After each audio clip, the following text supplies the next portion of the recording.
성경 유다서 같이 한번 찾겠습니다. 신약성경 요한계시록 앞에입니다. 유다서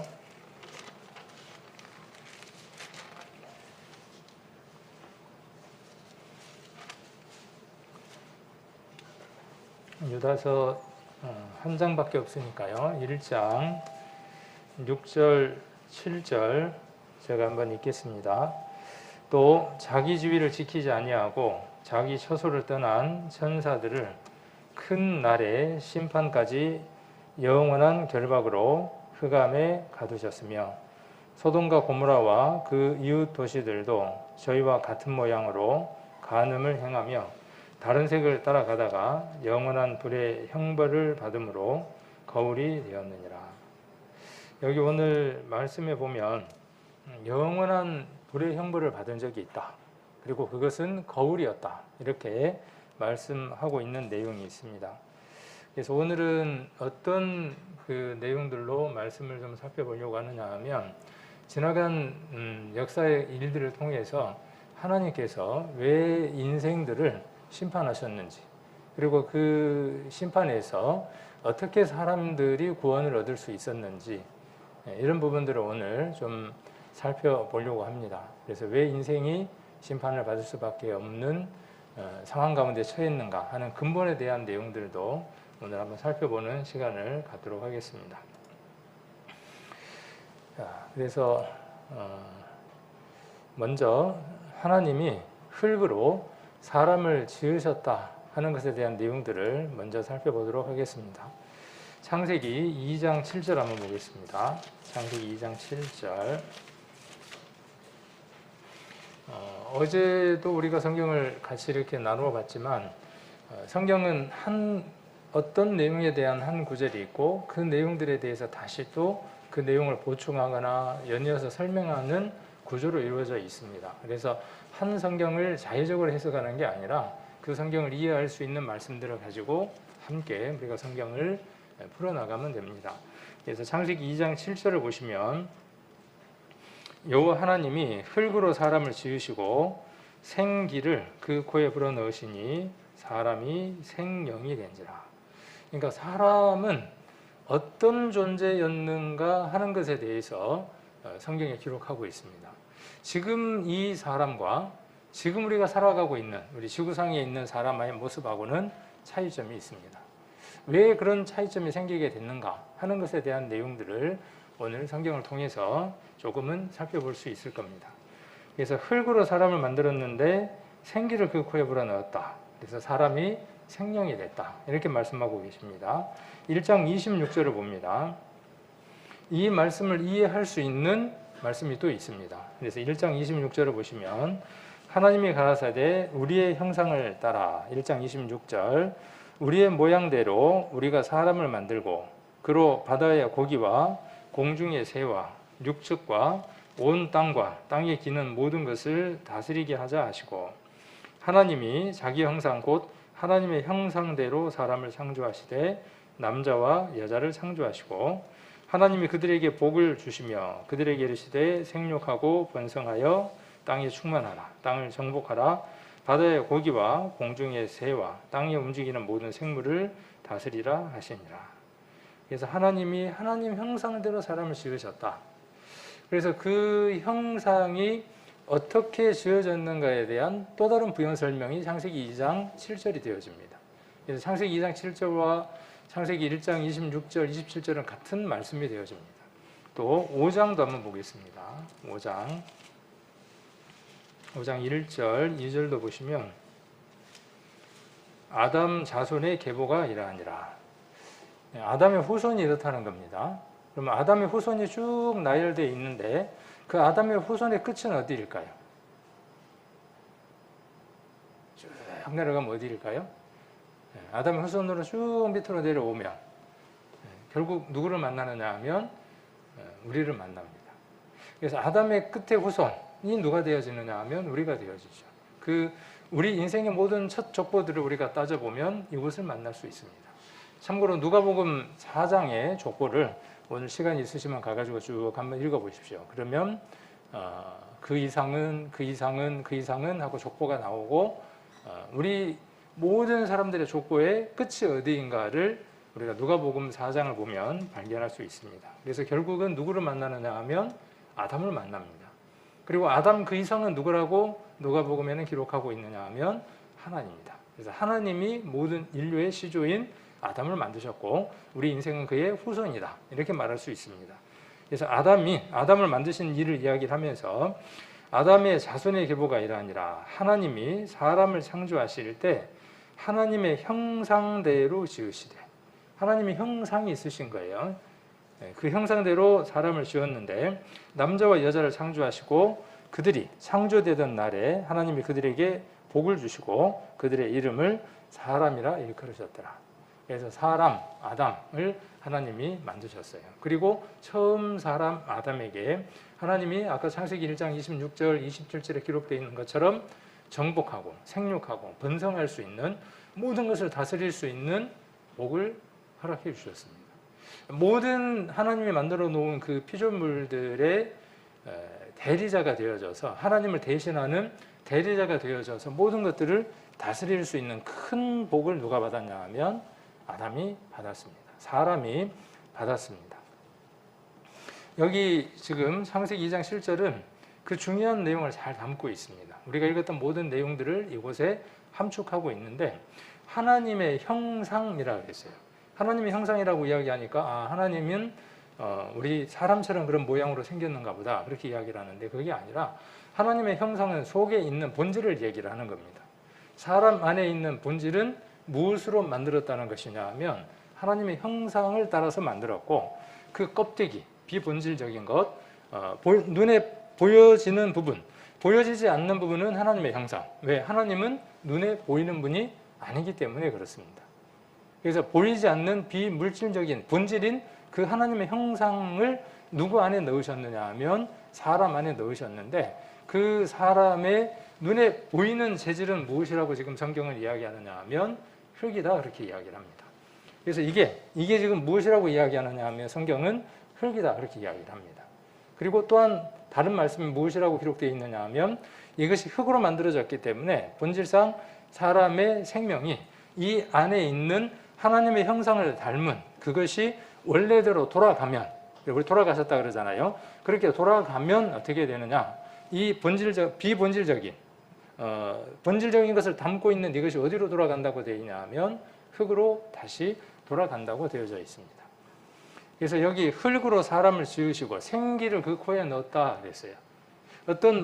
흙으로 어떤 형태를 만들었어요. 그리고 그 형태 속에다가 무엇을 넣느냐 하면 생기를 넣었어요. 이 생기가 무엇이냐 하면 하나님의 형상이에요. 하나님의 본 모습이에요. 하나님의 형태를 닮은 모습이에요. 그래서 이 생기라고 하는 한자도 참 잘 써져 있어요. 우리 성경이 많은 부분이 번역이 비교적 바르게 또 이해하기 쉽게 번역이 되어 있습니다. 더러는 한자여서 조금 어렵기는 하지만 한문을 찾아서 풀이하는 수고를 조금만 더 하면 성경 원문에 가까운 이해를 할 수 있습니다. 그래서 제가 원문을 조금 이렇게 가져와 봤어요. 생기라는 말이 날생자에 기운 기자를 썼죠. 살아있는 기운이에요. 살아있지 않는 기운이 어디 있나요? 살아있지 않는 기운이 있어요. 그게 뭐죠? 죽은 거예요. 그렇죠. 죽은 겁니다. 살아있지 않는 것은 죽은 거예요. 기운이 죽은 걸 가리켜서 뭐라고 이야기하느냐 하면 죽은 거라고 이야기를 해요. 그런데 여기 생기라는 말은 히브리어 하이라고 하는 글자를 쓰고요. 그리고 기라고 하는 것은 네샤마라고 이야기를 합니다.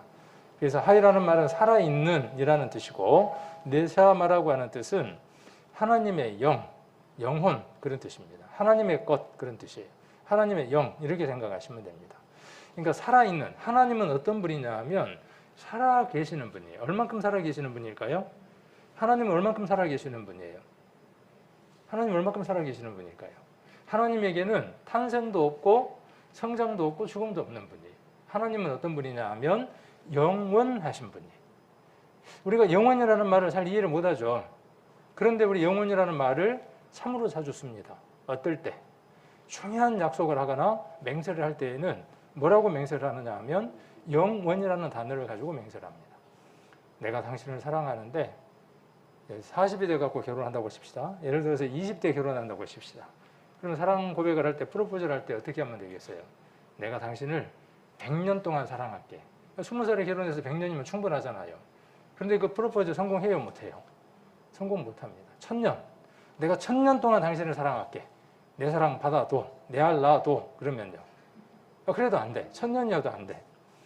그런데 사람들은 어때요? 그것이 거짓인 줄도 알고 자기가 그렇게 사랑할 수 없다는 것을 알면서도 무엇을 가지고요? 영원이라고 하는 그 시간을 가지고 담보로 삼는 겁니다. 왜요? 그 영원이라는 세계가 눈에 보이지 않지만 자기 안에 본능적으로 들어있기 때문에 그렇습니다. 그 영원이라고 하는 단어는 누구에게만 쓸 수 있는 단어냐 하면 하나님에게만 사용될 수 있는 단어입니다. 그래서 여기 기라고 하는 것은 뭐냐 하면요. 그 영원하신 분이에요. 영원히 살아계시는 그분, 내 형상 그 말이에요.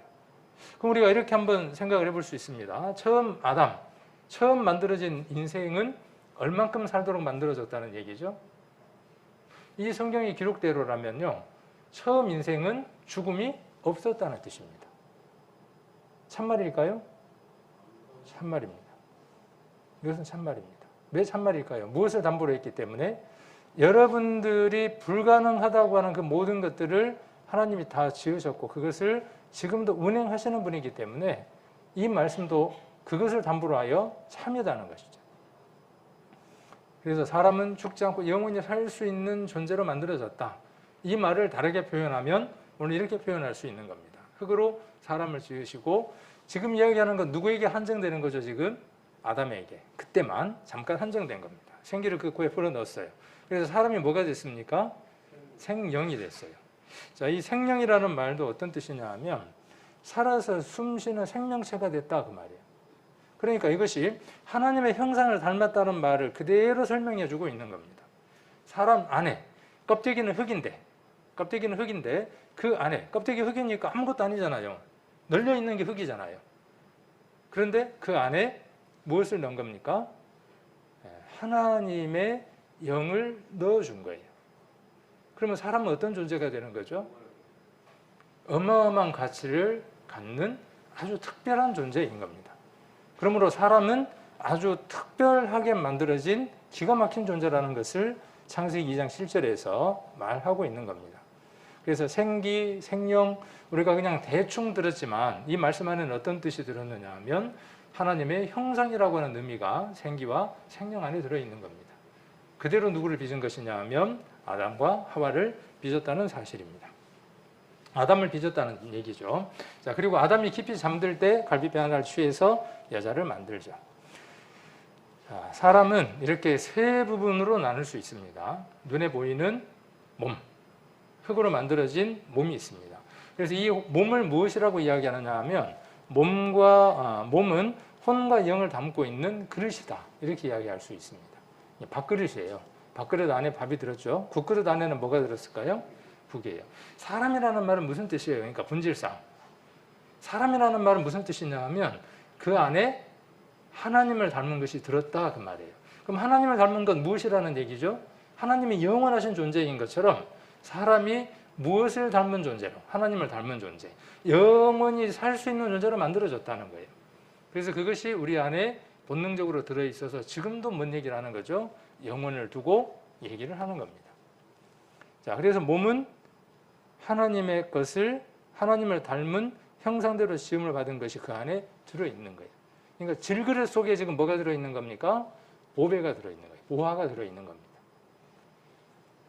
자, 그리고 혼이라고 하는 게 있습니다. 혼은 짐승에게도 혼이 있다 그랬죠. 어제 기억나시나요? 어디 성경에서 배웠죠? 우리 욥기에서 배웠죠. 다 잠깐 잊어버리긴 했지만 욥기에서 배웠습니다. 생물들의 혼이라고 이야기를 했죠. 인생들의 못, 영, 모든 게 누구 손에 계신다 그랬어요? 누구 손에 있다 그랬어요? 하나님의 손에 있다 이렇게 말씀했죠. 어느 성경에서? 욥기에서. 자, 그래서 혼은 짐승에게도 있어요. 짐승도 지식이 있고요, 감정이 있고 의지가 있어요. 짐승 나름대로 지식이 있어요. 누가 지식을 주었어요? 지혜를. 어제 하나님이 주셨다 그랬어요. 감정도 있어요. 의지도 있어요. 힘이 있어요. 그래서 어느 때 보면은 사람보다 더 나은 모성애, 또 효도를 하는 짐승들도 있어요.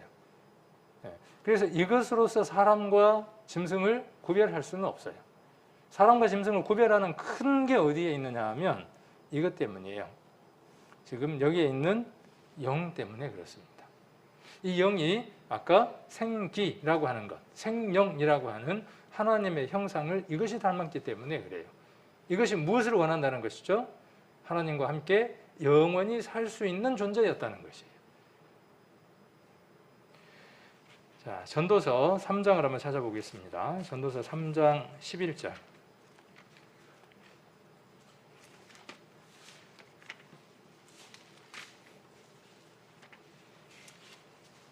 전도서 3장 11절입니다.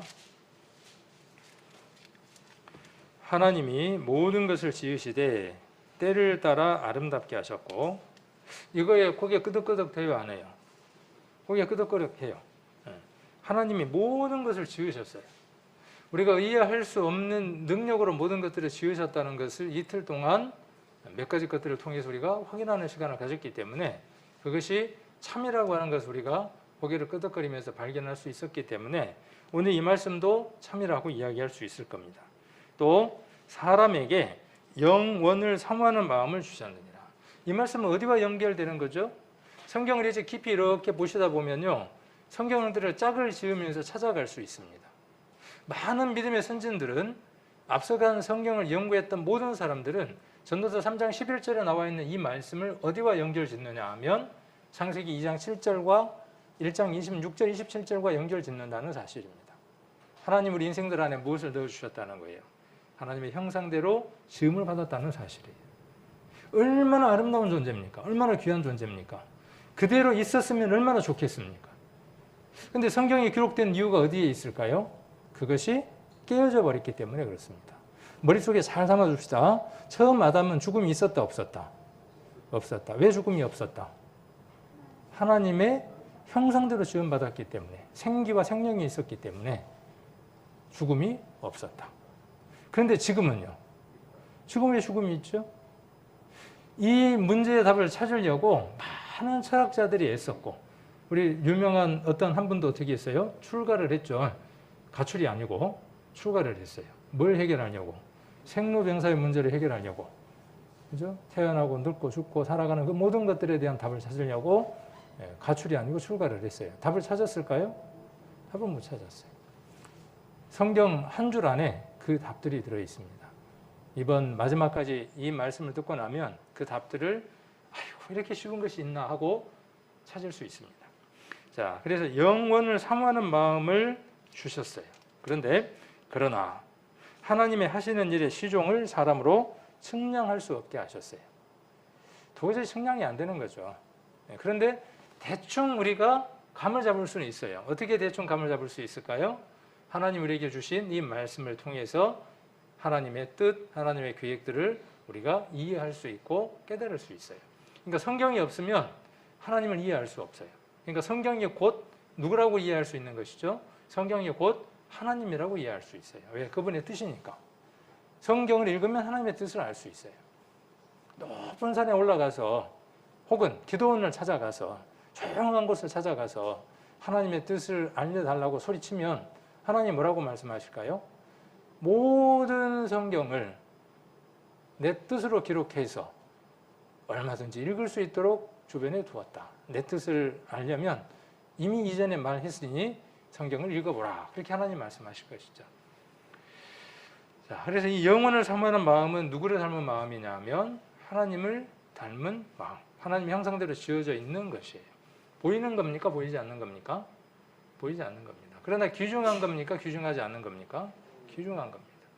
이것이 없으면 어떻게 돼요? 이것이 주신 자에게 돌아가는 것이 뭐냐면 죽음이에요. 처음에 아까 죽음이 없었다고 그렇게 말씀을 드리긴 했습니다. 자, 사람을 뭘로 아까 만들었다고요? 흙으로 사람을 만들었다.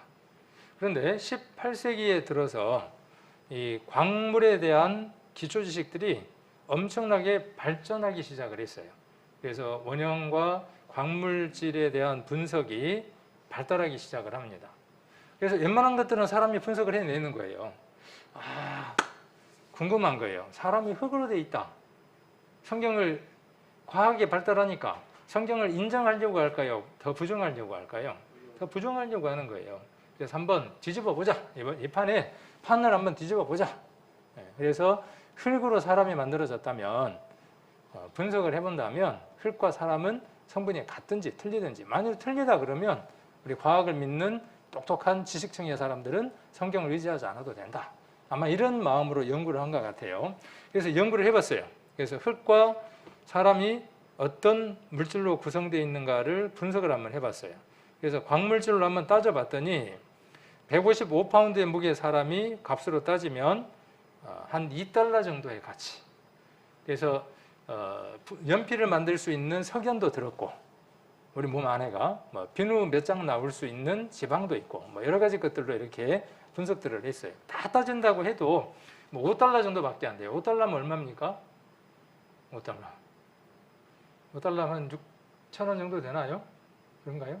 환율 잘 모르겠는데, 어쨌든 10,000원도 안 되는 가치가 뭐냐면 인간의 껍데기예요. 처리가 복잡하잖아요. 처리하려면 돈이 더 많이 들잖아요.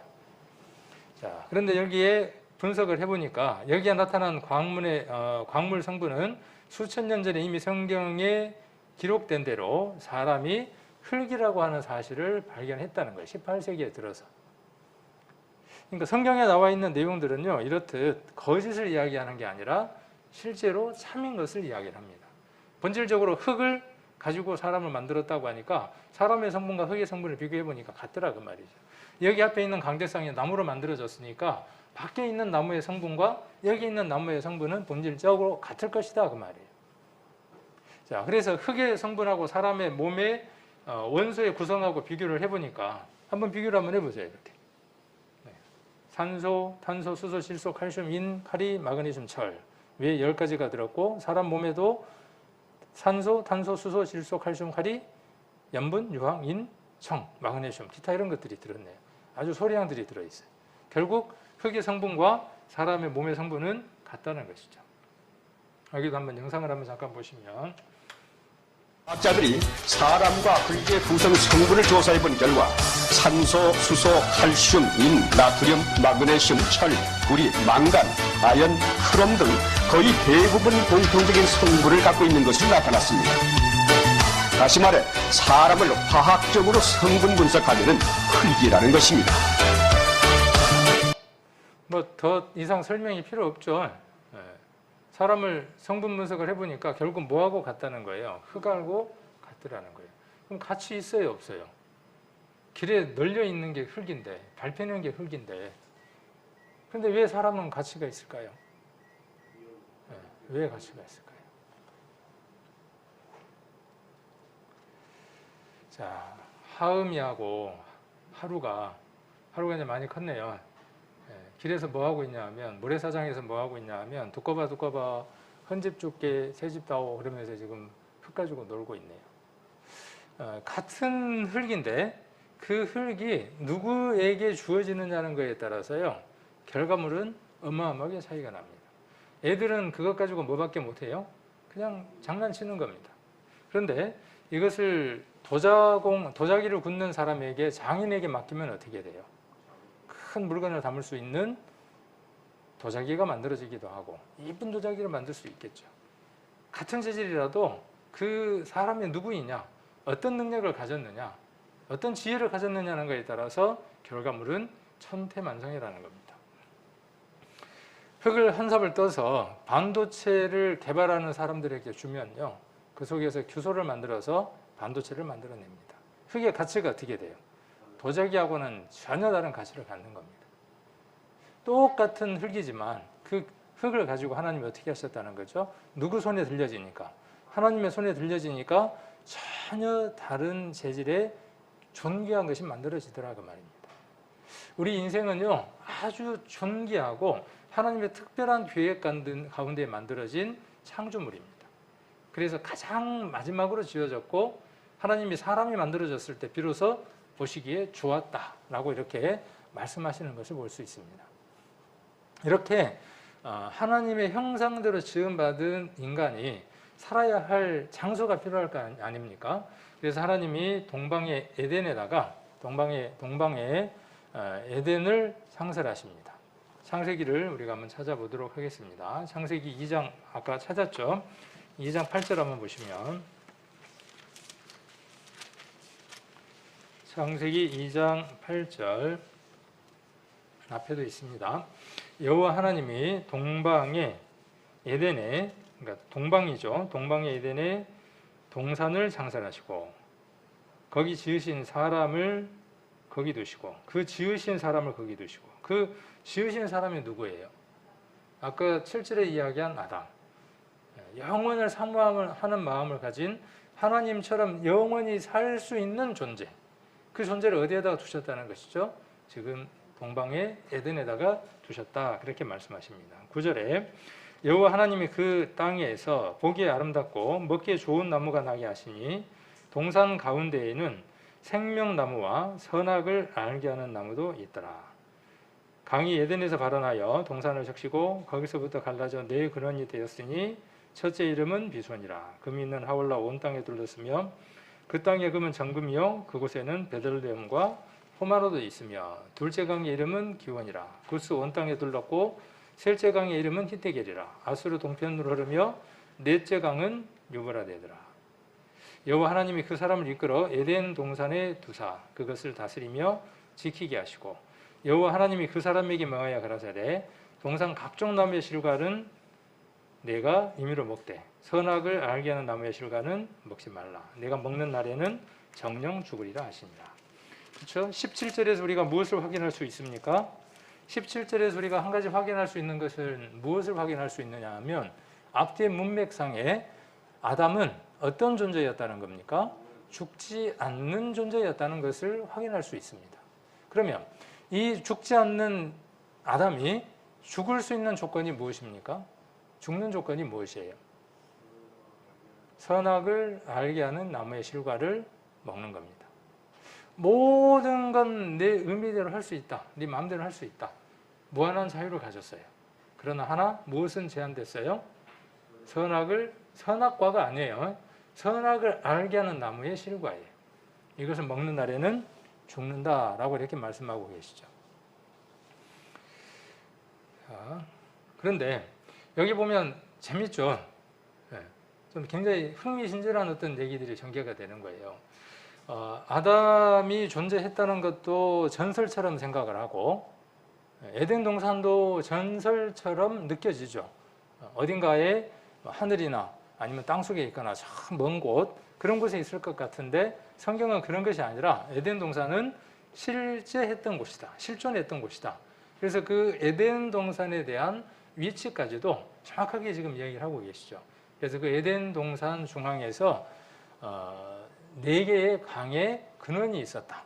그래서 하나는 비손이고 하나는 기원이고 하나는 히데겔이고 하나는 유브라데라고 하는 4개의 강이 흘렀다. 이렇게 지금 성경은 이야기를 하고 있습니다.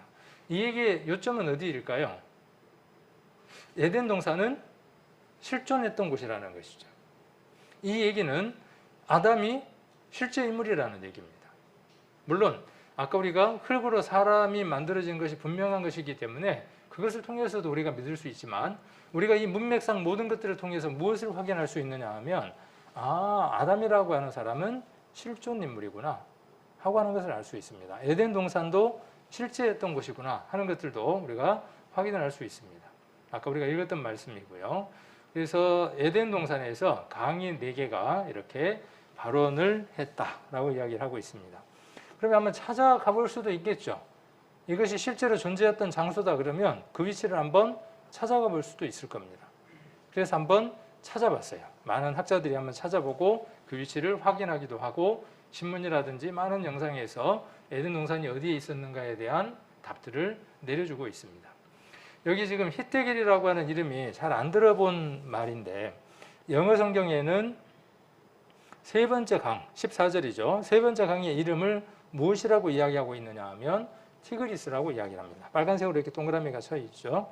그 다음에 네 번째 강의 이름은 유프라테스라고 이렇게 기록되어 있습니다. 유브라데 이렇게 되어 있는데 중국식으로 발음이 되다 보니까 유브라데 이렇게 되어 있고 티그리스도 중국식 발음으로 한자식으로 히데겔이라고 이렇게 발음이 되어져 있는데 역사적인 자료들에 보면 히데겔은 티그리스 강을 가리키는 히브리의 고대 명칭이다 이렇게 이야기를 하고 있죠. 그 명칭들을 중국말로 이렇게 이제 번역을 하다 보니 히데길이라 이렇게 됐고 영어식으로 바꾸다 보면 티그리스라고 하는 강이 되어집니다. 이 강이 어디에 있을까요? 지구 안에 있겠죠. 지구 안에 어디쯤 있을까요? 그런데 이 유프라테스와 티그리스는요, 학교에서 우리가 한번 공부할 때 한 번쯤은 들어봤던 이름들이에요. 인류 문명의 발상지를 이야기할 때 한 번쯤은 들어봤던 얘기입니다. 근데 그때 우리가 어때요? 그냥 주의 깊게 듣지 않았기 때문에 그래요. 인류 문명의 처음 발생지가 메소포타미아하고 그 메소포타미아의 문명을 일으켰던 사람들은 수메르입니다 하는 것들은 역사의 어떤 정설들로 이렇게 지금 알려져 있습니다. 그래서 많은 학자들은 그 수메르인들이 아담의 후손이다 라고 이렇게 단언적으로 이야기하는 사람들도 있습니다. 그래서 그곳을 한번 찾아가 보는 거죠. 이게 세계 지도죠.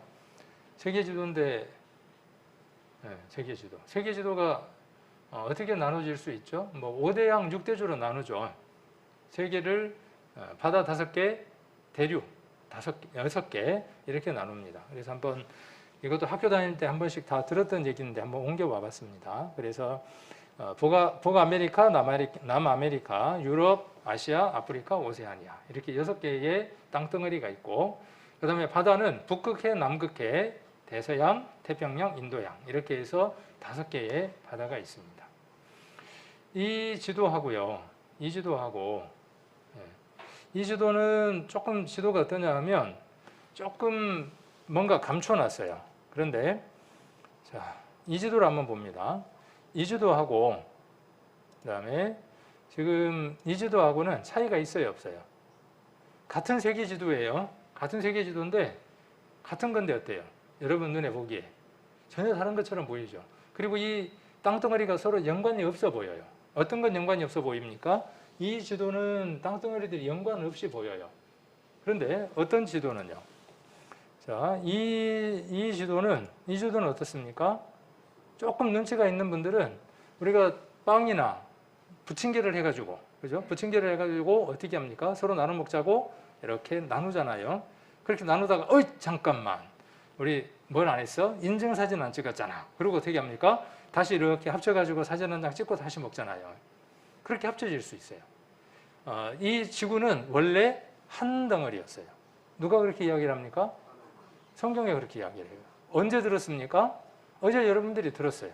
어제 무치 하나고 땅이 하나고 바다가 하나라고 들었습니다. 원래 한 덩어리였는데 이것이 점점 조각이 나면서 5대양 6대주로 변했다 하는 것이 이 지구과학을 하는 사람들의 정설로 또 이렇게 받아들여지고 있습니다. 그래서 원래 지구가 한 덩어리였다라고 하는 것을 우리가 판기아라고 이야기를 합니다. 알프레드 베게너라고 하는 사람이 판 구조론을 이야기를 했어요. 지구는 판처럼 널판연처럼 떠 있고 이것들이 시간이 지나면서 점점 쪼개진 것이다. 그렇게 이야기를 하고 있고 원래 이렇게 한 덩어리였다가 시간이 지나면서 이렇게 나눠진 것이다 라고 이야기를 합니다. 그래서 여기도 1번, 2번, 3번, 4번 이렇게 따라가면 1번에는 한 덩어리였던 것이 여기 4번, 5번 가면서 어떻게 됩니까? 지금의 대륙의 형태를 이룹니다. 성경도 무엇을 이야기하느냐 하면 역대상이라든지 또 창세기 5장이라든지 여러 성경들에 보면 족보 이야기를 하면서 벨렉이라고 하는 애가 태어날 때가 있었다. 그 벨렉이 태어날 때 땅이 나눠졌다. 이렇게 이야기를 하고 있습니다. 그래서 성경은 한 덩어리였고 그것이 나눠졌던 것에 대한 증거를 하고 있습니다. 과학자들은 그것을 지금 발견하고 있는 것이죠. 자, 그러면 세상 중앙을 한번 찾아볼 수 있을까요? 자, 세상 중앙을 찾으려면 이걸로는 세상 중앙 찾기가 어려워. 그러니까 감춰버린 거예요. 세상 중앙이 어딘지를 감춰버리는 겁니다. 모든 사람은 세상 중앙이 어디예요? 영국은 영국이 중심이에요. 네. 그거 아니에요. 근데 영국 중심 아니에요. 네. 지구를 제대로 알면 한 덩어리였을 때를 알면 지구의 중심이 어딘지를 압니다. 성경은 지구의 중심이 어딘지 이야기를 할까요? 합니다. 에스겔서 38장에 보시면 세상 중앙에 거하는 민족이라고 되어져 있고 그 민족의 말씀을 기록했다라고 로마서에도 이야기를 하고 있습니다. 그래서 세상 중앙에 거하는 민족, 거기를 한번 찾아가 보는 거죠. 모든 성경의 역사의 출발들이 어디에서 이루어지느냐 하면 세상 중앙인 그 나라에서 이루어지는 것들을 볼 수 있습니다. 자, 그래서 세상 중앙을 한번 찾아보면, 자, 아까 그 그림 갖고는 안 돼요. 근데 이 그림으로 보면 이쪽에 있는 지도를 남북 아메리카를 어떻게 하면 돼요? 이쪽으로 가져오면 되죠. 이렇게 붙이면 한 덩어리가 되고 나누면 어디가 가운데를 찾을 수 있습니다. 그래서 찾아보면 여기가 세상 중앙이 되어집니다. 그래서 한 번 더 확대를 하면 이런 지도를 찾아볼 수 있습니다. 그래서 거기에 가운데 있는 바다, 땅 가운데 있는 바다. 그래서 지중해라고 하는 곳이 있고, 그 다음에 이쪽에가 또 다른 홍해라고 하는 것이 있고, 여기가 이렇게 페르시아만이 있고, 여기에 카스피해가 있습니다. 흑해가 있고요. 그리고 여기에 있는 곳, 이곳에 관한 내용들입니다. 여기에서 일어난 일들에 대한 내용들, 그리고 처음에 모든 어떤 사연들이 어디에서 일어나느냐 하면 이곳에서 모든 스토리들이 전개됩니다. 그리고 여기에 있었던 민족들이 이동해서 어디로 오느냐 하면 여기 이스라엘이라고 하는 곳에 와서 모든 역사의 시작들이 이루어집니다. 자, 그러면 지도를 보니까 한번 옛날에 지도 찾기 많이 했잖아요. 지명별로. 터키 한번 찾아보세요. 터키. 찾아지나요? 터키도 있고, 그 다음에 시리아도 있고, 뭐 많이 들어본 이름이죠. 이라크도 있고, 뭐 이란도 있겠죠. 뭐 여러 나라들이 있습니다. 레바논도 있고 그러네요. 자, 여기가 터키네요. 터키. 그리고 이쪽 옆으로 보니까 뭐 아라라산도 있고, 산 높이가 5,165m나 되네요. 자, 지금 여기에서 강 이름들이 이렇게 표시가 되어져 있습니다. 제가 조금 확대를 해드릴게요. 자, 여기 보면 유프라테스라고 하는 강이 보이나요? 시력이 안 좋은 분들은 잘 안 보이고, 오히려 교회 오신 분들보다 지금 온라인으로 보시는 분들은 더 잘 보일 수 있을 겁니다. 그래서 유프라테스가 있고 티그리스가 있는데 잘 못 찾으실 것 같아서 제가 이렇게 친절하게 빨간색으로 선을 그려드렸습니다. 자, 페르시아만으로부터 시작해서 지금 터키 쪽으로 이렇게 흐르고 있는 강을 유프라테스 강이라고 이야기를 합니다. 그리고 여기 또 하나의 강, 티그리스라고 하는 강이 있습니다. 어디서 많이 들어봤어요? 안 들어봤어요? 어디에서요? 지금 창세기 2장에서 들어봤죠? 동방의 에덴 동산을 창설하셨어요. 그리고 거기서 4개의 강이 흘러나왔다고 말씀했고, 아까 비손, 기온, 히데겔, 아까 티그리스, 유프라테스라고 하는 4개의 강이 있었다고 그랬는데, 근데 지금 문제는 뭐예요? 문제는 2개의 강은 있는데 2개의 강이 사라지고 없죠. 지금은 없어요. 그러면 성경이 진실로 사실이라면 이 근처를 한번 뒤져보자는 거예요. 샅샅이 한번 뒤져보자는 거죠. 뒤져보면 뭐 강줄기가 있든지 뭐가 있든지 있을 거라는 거예요. 흔적을 한번 찾아보자는 거예요. 그렇게 해서 흔적을 뒤졌는데 찾았다는 거예요. 그래서 여기 신문에 1987년 신문, 경향신문에 에덴 동산은 지금의 페르시아만이다. 그럼 지금 어디에 가 있다는 거냐 하면 페르시아만 안에 에덴 동산이 들어있다는 거예요.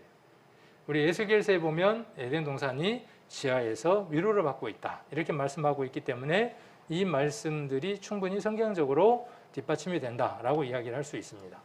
그래서 미국의 미시시피 조사단이 잃어버린 강 비손의 흔적을 발견했어요. 성경을 아는 사람들은 이 신문 보면 어때요? 성경 모르는 사람들은 아이고 뭐 강 하나 발견했는가 보다 그럴 거란 말이죠. 그러나 성경을 아는 사람들은 이 비손강이 여기도 있긴 있을 텐데 했던 분들은 어때요? 이렇게 신문에 나오면 맞아, 거기 있네. 그래서 어떻게 해요? 신문에 나오면 스크랩을 해놓은 거예요. 그래서 저한테도 있는 거예요. 자, 그래서 찾아보니까 여기 지금 내용을 한번 읽어보면요. 이 조사단은 구약성서 창세기에 나오는 비손강을 찾아내 에덴 동산이 현재 이라크와 이란 사이 해협이라는 이론을 발표했다. 창세기에는 에덴 동산에서 4개의 강이 시작되었다고 쓰여 있는데 그중 티그리스 강, 유프라테스 강은 이미 밝혀졌으나 비손과 기온강은 흔적이 없어 이제까지 잃어버린 강으로 불렸다. 자린 교수팀은 중동 지역의 위성 사진 분석에서 비손강으로 보이는 화석화한 강을 발견하고 이 같은 결론을 내린 것이다. 이렇게 이야기를 하고 있죠. 그래서 영상으로도 만들어졌고요. 인터넷에서 자린 교수 에덴 동산 위치 찾으면요, 막 쏟아져 나옵니다. 지금은요. 부정할 수 없는 사실들입니다. 근데 이거는 옛날 신문이죠. 1987년도니까 아주 오래된 신문이죠. 그래서 여기 흑백으로 자료가 실려 있는데 이것을 컬러판으로 실린 것을 스캔을 받아가지고 같이 보려고 합니다. 자, 그래서 여기 메소포타미아라고 하는 곳이 있죠. 메소포타미아라는 말은 무슨 뜻이냐 하면 두 강 사이의 땅이다 그 말이에요. 강이 범람하고 강이 흘러가면서 비가 많이 오거나 그러면 어떤 현상이 일어나느냐 하면 범람을 하죠. 그렇게 흙이 강 밑에 있었던 흙들이 범람해서 위로 올라오면 기름진 옥토가 됩니다. 그렇게 해서 형성된 땅이라는 의미에서 메소포타미아라고 하는 의미를 갖고 있는 거죠. 기름진 땅이니까 그곳에서 뭘 할 수 있겠어요? 농경도 할 수 있고 많은 문화들이 발견할 수 있겠죠. 아담과 하와의 그 삶들이 이곳에서 출발이 됐고 처음에는 이곳이 바다가 아니었는데 어떤 연유든 바다가 되어지면서 바다 아래로 가라앉게 되고 그들이 어디로 와서 살게 되죠? 이쪽으로 내려와서 살게 되면서 여기서 문명을 일으키죠. 그 후손들이. 그래서 이곳을 여기 지금 이렇게 초록색으로 되어 있는 부분을 에덴 동산 자리다. 이렇게 자린 교수팀이 지금 결론을 내려서 이야기를 하고 있습니다. 그래서 잃어버린 강, 하나는 유프라테스, 하나는 티그리스, 하나는 비송강, 잃어버린 화석화된 강을 찾은 겁니다. 그리고 기온강도 그 이후에 찾았다고 이야기를 했어요. 그래서 4개의 강은 실존했던 강이라는 거죠. 강 4개가 실존했다는 말은 에덴 동산이 실존했다는 거예요. 그리고 그 에덴 동산에서 살았던 아담과 하와가 실존 인물이라는 것이죠. 사막화된 이 사막을 위성이 찍었어요. 그리고 그 밑을 특수한 장비들을 가지고 뒤져보니까 사막에 감춰진 고대의 강, 여기는 일찍이 식물이 무성했던 땅이라는 거예요. 그래서 위성 화상에 의해 사하라 사막의 비밀이 밝혀졌다. 아래는 랜드셋이 찍은 수단 북서부의 사막이다. 두 가닥의 붉은 선 사이의 부분은 우주 왕복선이 합성 계구 레이더로 주사한 지역으로서 너비가 50km이다. 이 지역의 모래를 표면에서 6m가량 제거하는 화상 처리를 하였더니 오른쪽 사진처럼 하천의 흔적이 나타났다. 사하라 사막은 4,500년 전까지 이들 하천에 윤기를 주었던 초록 대지였던 것이다. 이렇게 이야기를 하고 있습니다. 지금은 과학이 이만큼 발달한 것이죠. 제가 뭐 이런저런 이유가 있어서 병원에 가서 이쪽을 초음파를 한번 해봤어요. 초음파를 하니까요, 뭐가 나오냐 하면 힘줄이 어떻게 보이냐면 모니터가 보여요. 그러면서 뭐라 그러냐면, 아이고 선생님, 저 선생님도 아닌데 선생님 이 핏줄이 지금 이렇게 두꺼워지면서 혈관이 두꺼워지면서 이렇게 밑으로 내려와 있네요. 보이죠? 이쪽은 두께가 요만큼인데 여기 요만큼 늘었네요. 건강관리 잘 하셔야 되겠네요. 혹시 찌꺼기가 뇌에도 들어갔을 수 있으니까 MRI나 MRA 한번 찍어보세요. 그러더란 말이에요. 몸 안에 있는 것까지도 다 어떻게 합니까? 찍어내는 기술을 갖고 있어요. 몸 안에 있는 그 기술들이 어디에까지 확대가 되는 것이죠? 그런 것들을 확인하는 데까지 확대가 되어져 있다는 것이죠. 이런 기술들이 성경에 숨겨져 있는 이런 곳곳까지도 다 발견하고 증명해주고 있다는 겁니다. 우리가 이곳에서 하나 교훈을 얻어야 될 게 있어요. 아담이 있었구나. 에덴 동산이 있었구나. 찾았구나. 거기가 목적지가 아니라 이 말씀을 듣는 최종적인 목적지는 어디에 있느냐 하면 이곳에 있다는 사실입니다. 자, 내가 임의로 먹을 수 있어요. 마음대로 할 수 있어요. 하나님은 그런 자유를 주셨습니다. 우리 인간을 만들 때 로봇으로 만든 것이 아니라 자유의지를 주셨어요. 그 자유를 하나님은 최대한 존중하신다는 사실이에요. 그런데 17절을 보시면 선악을 알게 하는 나무의 실과를 먹지 말라. 내가 먹는 날에는 정령 죽으리라 하시니라. 자, 이것은 무엇이냐 하면 인간은 하나님과 차원이 다른 존재이다 라고 하는 것을 명시한 겁니다. 인간은 하나님에게 복종해야 할 대상입니다. 이 말씀 우리가 이렇게 이해할 수 있습니다. 복종하지 않으면 어떻게 됩니까? 하나님이 주신 자유, 하나님이 주신 영원한 생명, 그 생명이 하나님 말씀에 순종하지 않으면 어떻게 된다는 사실이에요? 죽는다는 사실입니다. 이 성경에서 이것을 읽지 못하면 에덴 동산 발견한 건 뭐 할 겁니까? 사람이 흙으로 만들어졌다는 건 뭐 할 겁니까? 우리들 심령 안에 이것에 대한 깨달음이 들여오지 않으면 성경은 나와 무관한 게 되어집니다. 자, 그래서 선악을 알게 하는 나무의 실과를 먹지 말라. 먹는 날에는 내가 죽는다. 그 말은 어떤 것을 이야기하는 거냐 하면 순종해야 할 명령을 주시는 그분이 계시다는 거예요. 순종하지 않으면 어떻게 된다는 겁니까? 반드시 죽는다는 겁니다. 반드시. 정령 죽은다는 거예요. 정령. 그래서 선악을 알게 하는 나무의 실과는 무엇을 이야기하느냐 하면 늘 에덴 동산 중앙에 두 나무가 있는 겁니다. 어떤 나무가 있는 겁니까? 생명나무와 선악을 알게 하는 나무의 실과 두 개가 있는 겁니다. 생명나무는 무엇이에요? 생명나무는 내게 생명을 주신 그분이 계시다는 것을 확인할 수 있는 나무입니다. 영원한 생명을 가졌다는 것을 확인할 수 있는 나무가 생명나무입니다. 그 나무에 사람은 많은 관심을 가져야 하겠죠. 감사해야 되겠죠. 그런데 하나님은 주의를 주고 계시는 거죠. 왜? 그것을 지키지 못하도록 하는 존재가 있기 때문에 그런 것이죠. 그런 내용들을 조금 더 읽으면서 한번 살펴보도록 하겠습니다. 자, 선악을 알게 한다 그랬어요. 우리도 자녀들이 착하게 살기를 원합니까? 막대먹게 살기를 원합니까? 우리 인생들이요, 사람도 자녀들에게 착하게 살기를 원해요. 조금 착했다가 조금 악해지거나 그런 거 원하나요? 오로지 어떻게 살아가기를 원해요? 착하게 살아가기를 원합니다. 자, 악이라고 하는 것은요, 인간에게 허용되지 않는 거예요. 악은 인간이 다룰 수 없어요. 하나님은 인간에게 선이라고 하는 것만 허락하셨어요. 자, 이 악이라고 하는 것 때문에 무엇이 오느냐 하면 죽음이라고 하는 게 옵니다. 그래서 경계를 넘은 결과가 있겠죠. 그 선을 넘었으니까 어때요? 결과가 올 거 아닙니까? 내일부터는 요 구조자가 왜 요 구조자가 됐는가에 대한 얘기를 하려고 하는 겁니다. 오늘은 조금 맛을 보고 넘어가는 거죠. 로마서 5장 12절에 보시면 그러므로 한 사람으로 말미암아 죄가 세상에 들어오고, 세상이라고 하는 곳, 하나님이 그렇게 멋있게 만들었던 세상에 죄가 원래는 없었다는 거예요. 그럼 뭐가 죄냐는 거죠. 뭐가 죄입니까? 아담이 말씀에 불순종한 것을 가리켜서 죄라고 이야기를 합니다. 죄는 무엇을 죄라고 이야기하느냐? 오늘 잘 이해를 하셔야 돼요. 죄는 무엇이냐 하면 하나님을 거스리는 거예요. 하나님에게 순종하지 않는 거예요. 하나님 말씀에 보복하거나 엎드리지 않는 것 전부가 무엇이냐 하면 죄입니다. 그 죄가 처음 없었어요. 아담에게 그게 없었어요.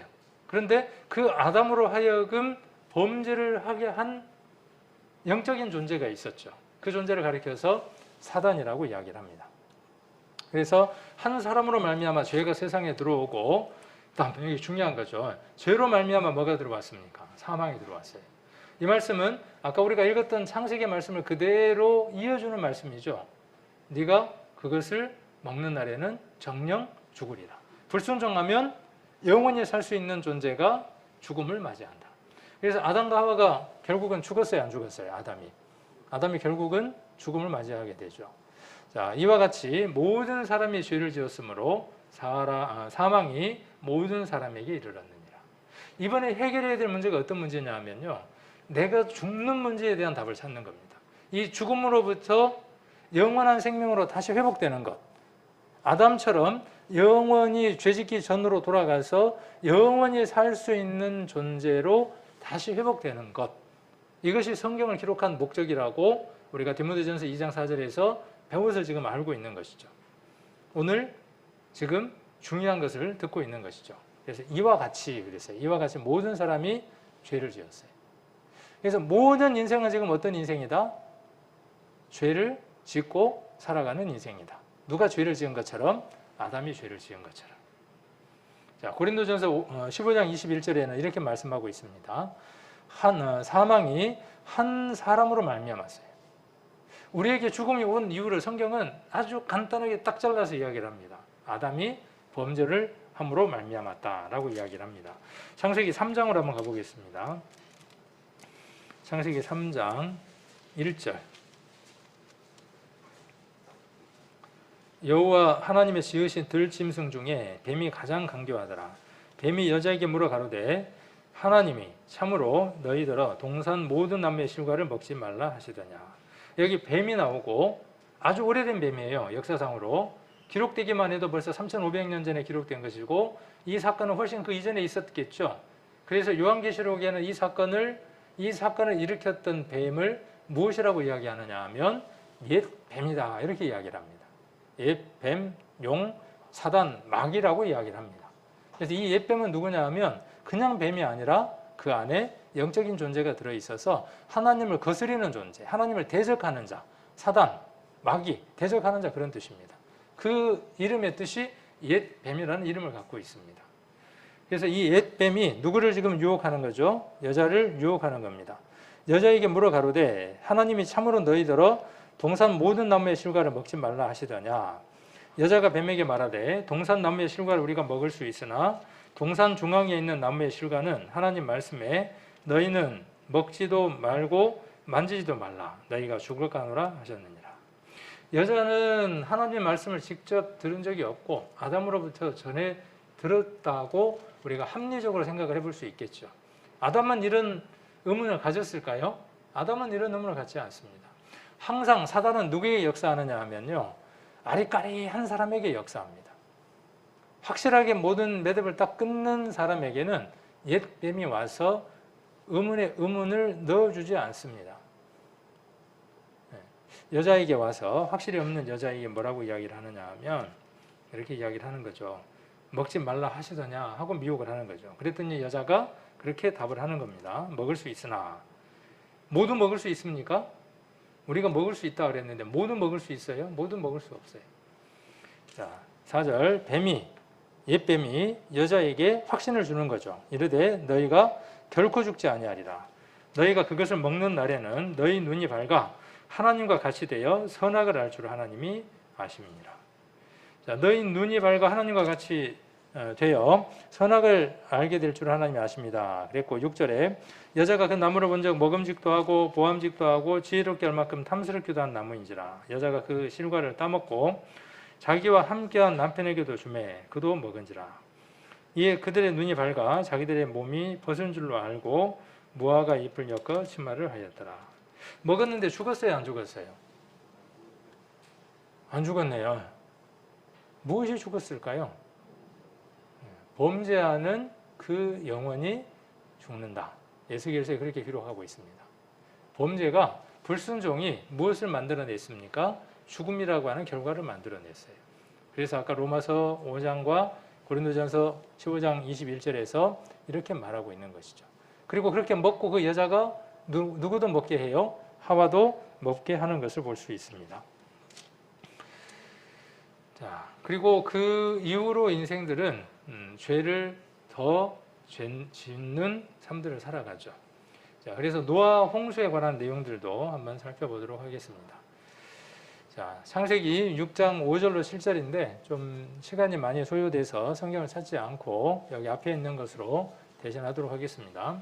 창세기 6장 5절로 7절의 말씀을 보시면 여호와께서 사람의 죄악이 세상의 관영함과 그 마음의 생각의 모든 계획이 항상 악할 뿐임을 보시고 한번 에덴 동산에서 쫓겨난 이후에는 하나님께로 돌아가려고 하는 힘보다는 더 멀어지려고 하는 힘이 강해집니다.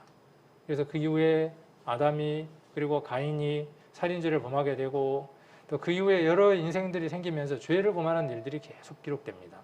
그래서 창세기 6장은 그 결과에 대한 얘기입니다. 4장, 5장은 하나님을 대적하는 세력에 대한 내용과 하나님을 순종하려고 하는 세력에 대한 내용들을 4장과 5장에서 이야기를 하고 있고 6장에서는 무엇을 이야기하느냐 하면 그 두 세력들이 섞여버립니다. 그래도 하나님을 찾아가려고 하는 세력들이 덜어 있어서 많이 있으면 하나님의 심판이 유보됩니다. 근데 이게 뒤죽박죽 뒤섞여 버리면 어떻게 되느냐 하면 하나님의 심판이 임하는 겁니다. 죄가 관영하다라고 하는 표현은 그 표현입니다. 그래서 사람들의 마음의 생각, 그 다음에 모든 계획이 항상 악한 상태가 왔어요. 자, 그래서 땅 위에 사람 지으셨음을 한탄하사 마음에 근심하시고 가라사대 나의 창조한 사람을 내가 지면에서 쓸어버리되 사람으로부터 육적과 기른 것과 공중의 새까지 그리하리니 이는 내가 그것을 지었음을 한탄함이니라 하시니라. 너는 잣나무로 너를 위하여 방주를 짓되 그 안에 간들을 막고 역청으로 그 안팎을 칠하라. 방주의 제도는 이러하니 장이 300규빗, 광이 50규빗, 고가 30규빗이며 거기 상을 내되 위에서부터 한 규빗에 내고 그문은 옆으로 내고 상중하 3층으로 할지니라. 하나님이 물로 이 세상을 다 심판하시겠다고 말씀하시고, 그렇죠? 자, 여기에서 우리가 지금 요 구조자에 대한 얘기를 잘 이해해 볼 필요가 있습니다. 세상은 구조를 요구해야 되는 사람들인 겁니다. 왜요? 물로 이 세상이 한번 덮이기 때문에 그렇죠. 그러면 그렇게 요 구조자가 있어야 되는데 사람들은 구조를 원치 않고 살아가는 겁니다. 성경은 무엇을 이야기하느냐 하면 지금 많은 사람들이 그때처럼 어떻게 살아간다는 거죠? 그렇게 하나님을 찾지 않고 살아간다는 거예요. 그래서 성경을 기록해서 우리에게 교훈으로 주시는 거죠. 아까 거울로 주시는 거죠. 지금 시대도 그때처럼 어떤 삶들을 살아간다? 그렇게 구조를 원치 않는 삶을 살아간다. 그때 어떻게 되어졌냐? 미리 보여주는 거죠. 그리고 교훈으로 삼고 미리 준비하라고 하는 겁니다. 그래서 노아가 그 시대에 하나님께 요 구조자가 되어서 배를 만들기 시작을 하는 겁니다. 그래서 잣나무로 방주를 만들고 역청으로 물이 새지 않도록 바깥과 안에다가 역청을 칠을 하고, 그리고 방주의 크기는 이만큼으로 만들어라 하나님이 이야기하시는 겁니다. 상중하 3층짜리로 하고 창문을 위에다가 내고, 그리고 배의 길이는 300규빗이고 폭은 50규빗이고 길이는 30규빗인 배를 만들어라. 1규빗은 이 장정의 손가락 끝부터 시작해서 팔꿈치 끝까지의 길이를 1규빗이라 그럽니다. 우리나라는 한자, 두자 이런 단위를 갖고 있는데 그 나라에는 규빗이라고 하는 단위가 있어요. 사람마다 다르겠죠, 길이가. 그래서 평균 잡으면 45cm 정도로 우리가 계산하거나 그러는데 우리는 그냥 계산하기 편하게 50을 한번 계산해 보면 됩니다. 그럼 어림 잡을 수 있어요. 3, 5, 15, 150m. 길이가 150m인 배. 폭이 5, 25, 25m짜리. 그죠? 광이 50이니까. 높이가 얼마짜리? 3, 5, 15, 15m짜리. 그러니까 우리 아파트 보면은 5층짜리 아파트가 보통 15m 정도 이렇게 넘는 높이들이 되어지겠죠. 그렇게 큰 배, 높은 배, 폭도 넓고 길이도 넓은 긴 배를 만들라고 말씀하셨어요. 그래서 그대로 노아가 어떻게 하느냐 하면 순종합니다. 자, 재밌는 장면이죠. 죽음은 왜 왔습니까? 죽음은, 사망은 왜 왔습니까? 불순종으로 사망이 왔습니다. 구원은 어떻게 받는 겁니까? 노아가 구원의 요 구조자가 돼서 구원을 받을 수 있었던 것은 무엇으로 구원을 받을 수 있습니까? 순종입니다. 자, 창세기 찾았으니까 6장을 한번 가보겠습니다. 6장 9절입니다. 자, 이 표현을 잘 한번 이해하실 필요가 있어요. 6장 9절. 노아의 사적은 이러하니라. 노아는 의인이요. 너희는 그의 나라와 그의 의를 구하라 그랬죠. 그의 의를 구했으니까 의인이죠. 의라고 하는 것을 찾았으니까 의인이에요. 그럼 어떤 사람이 의인이냐? 여기 정의가 나와 있습니다. 의인이요 당시에 완전한 자라 그랬어요. 의인이고 완전한 자고 같은 말이에요. 그리고 또 완전한 자는 어떤 자냐 하면 하나님과 동행하는 자예요. 하나님과 항상 함께하는 자예요. 하나님을 만나고 하나님이 계신 걸 알아야 만날 거 아닙니까? 하나님이 계신 것을 알았다고 해서 답이 나오나요? 안 그래요. 하나님이 계시다는 사실을 알았으면 어떻게 해야 하는 겁니까? 그분과 함께 있어야 해요. 그분과 함께 있는 것으로 만족합니까? 아닙니다. 그분이 움직이면 어떻게 해야 돼요? 함께 따라서 움직여야 돼요. 자, 이런 사람이 어떤 사람? 완전한 사람. 이런 사람이 어떤 사람? 의인. 이런 사람을 하나님이 어떻게 하신다고? 구원의 길을 주신다고. 우리들 마음 안에요. 어떠한 일이 있어도 내가 하나님과 함께 하겠다고 하는 마음의 준비가 되어져 있는 사람. 이 사람이 구원을 받을 수 있는 가능성이 높아지는 겁니다. 그래서 노아는 그런 사람이었어요. 그래서 결과가 어떠냐 하면 22절 한번 봅니다. 노아가 그와 같이 하되 하나님이 자기에게 명하신 대로 다 준행하였더라. 하나님이 시키는 대로 다 준행했어요. 처음 사람 아담은 어떻게 했는데요? 불순종했는데. 그렇게 죄악이 가득한 세상 가운데에 노아라고 하는 사람, 그리고 그의 가족은 하나님 말씀에 순종하고 이 어려운 일을 해냅니다. 자, 그리고 비가 쏟아지기 시작합니다. 물로 세상을 심판한다고 말하셨으니까 노아 600세 되던 해 2월 곧 그달 17일이라 그날에 큰 기쁨의 샘이 터지며 하늘의 창들이 열려 40주야를 비가 땅에 쏟았다. 40일 동안 비가 왔는데 그 비로 지구를 완전히 덮어버립니다. 그 많은 물은 어디에서 왔을까요? 자, 여기 큰 기쁨의 샘이 터졌다 그랬고 하늘의 창이 열렸다 그랬어요. 우리가 창세기 1장으로 한번 가보겠습니다. 1장 6절입니다. 이런 것들에 대한 답들을 우리 성경에서 다 찾을 수 있습니다. 6절 하나님이 가라사대 물 가운데 궁창이 있어 물과 물로 나뉘게 하려 하시고 하나님이 궁창을 만드사 궁창 아래의 물과 궁창 위의 물로 나뉘게 하심에 그대로 되니라. 하나님이 궁창을 하늘이라 칭하시니라. 저녁이 되면 아침이 된 이는 둘째 날이니라. 궁창을 하늘이라 그랬으니까 답이 좀 쉬워지네요. 궁창은 우리가 보는 대기권이라고 생각을 하시면 됩니다. 자, 그 궁창에 궁창 아래에 물이 있고 궁창 위에 물이 있다는 거예요. 궁창 아래의 물은 뭘까요? 우리가 어제도 욥기를 통해서 배웠죠. 대기라고 하는 게 있고 거기에 구름이 형성이 되고 비가 내리고 번개도 치고 하는 그곳에 무엇이 있어요? 구름층이라고 하는 물층이 있어요. 그러면 그 궁창 위의 물은 뭘까요? 지금 대기에는 없는 거예요. 왜 없을까요? 지금 여기 그 답이에요. 왜 그 물이 없어졌는가에 대한 답이에요. 큰 기쁨의 샘이 터지고 이건 뭐냐 하면요. 해일이 일어나는 거예요. 바다에 샘이 터져서 물이 땅 위로 올라오는 것을 이야기를 합니다. 그러니까 비만 내린 게 아니라 비만 내려서 지구를 덮은 것이 아니라 바다에 있는 깊은 샘들이 터져 올라오면서 지구까지 그 물들이 밀려 올라오고 구름층에 있었던 물만 아니라 대기권 아래에 있었던 물만 아니라 그 위에 있었던 대기권 위에 있었던 물층까지도 지구로 쏟아졌어요. 그래서 그 표현을 하늘의 창이 열렸다 그랬어요. 그러니까 이 하늘의 창은 지금 어디를 이야기하는 겁니까? 지금 창세기 1장에 이야기하는 둘째 날 만들어진 궁창 얘기를 하고 있는 겁니다. 그러니까 대기가 처음 하나님 만들었던 때와 달라졌다는 거죠. 모든 하나님의 피조 세계가요. 사람이 범죄함으로 말미암아 파괴됐다는 사실입니다. 지금도 마찬가지입니다. 하나님이 만들어 놓은 모든 피조 세계를 누가 망가뜨리고 있느냐 하면 인간들이 망가뜨리고 있습니다. 자, 그래서 하나님이 이 인생들을 심판하시기 위해서 이렇게 물로 40주야 비를 내리게 했습니다. 자, 육지에 있어 코로 생물의 기식을 호흡하는 것은 다 죽었어요. 그러니까 코로 호흡하는 것은 다 죽었으니까 바다에 있는 것은 살아났겠죠. 우리가 먹는 것들 가운데에 바다에 있는 생명체에 대한 먹거리가 훨씬 더 많죠. 땅보다는. 자, 지면의 모든 생물을 쓸어버리시니 곧 사람과 짐승과 기능각과 공중의 새까지라. 공중의 새도 다 죽임을 당했네요.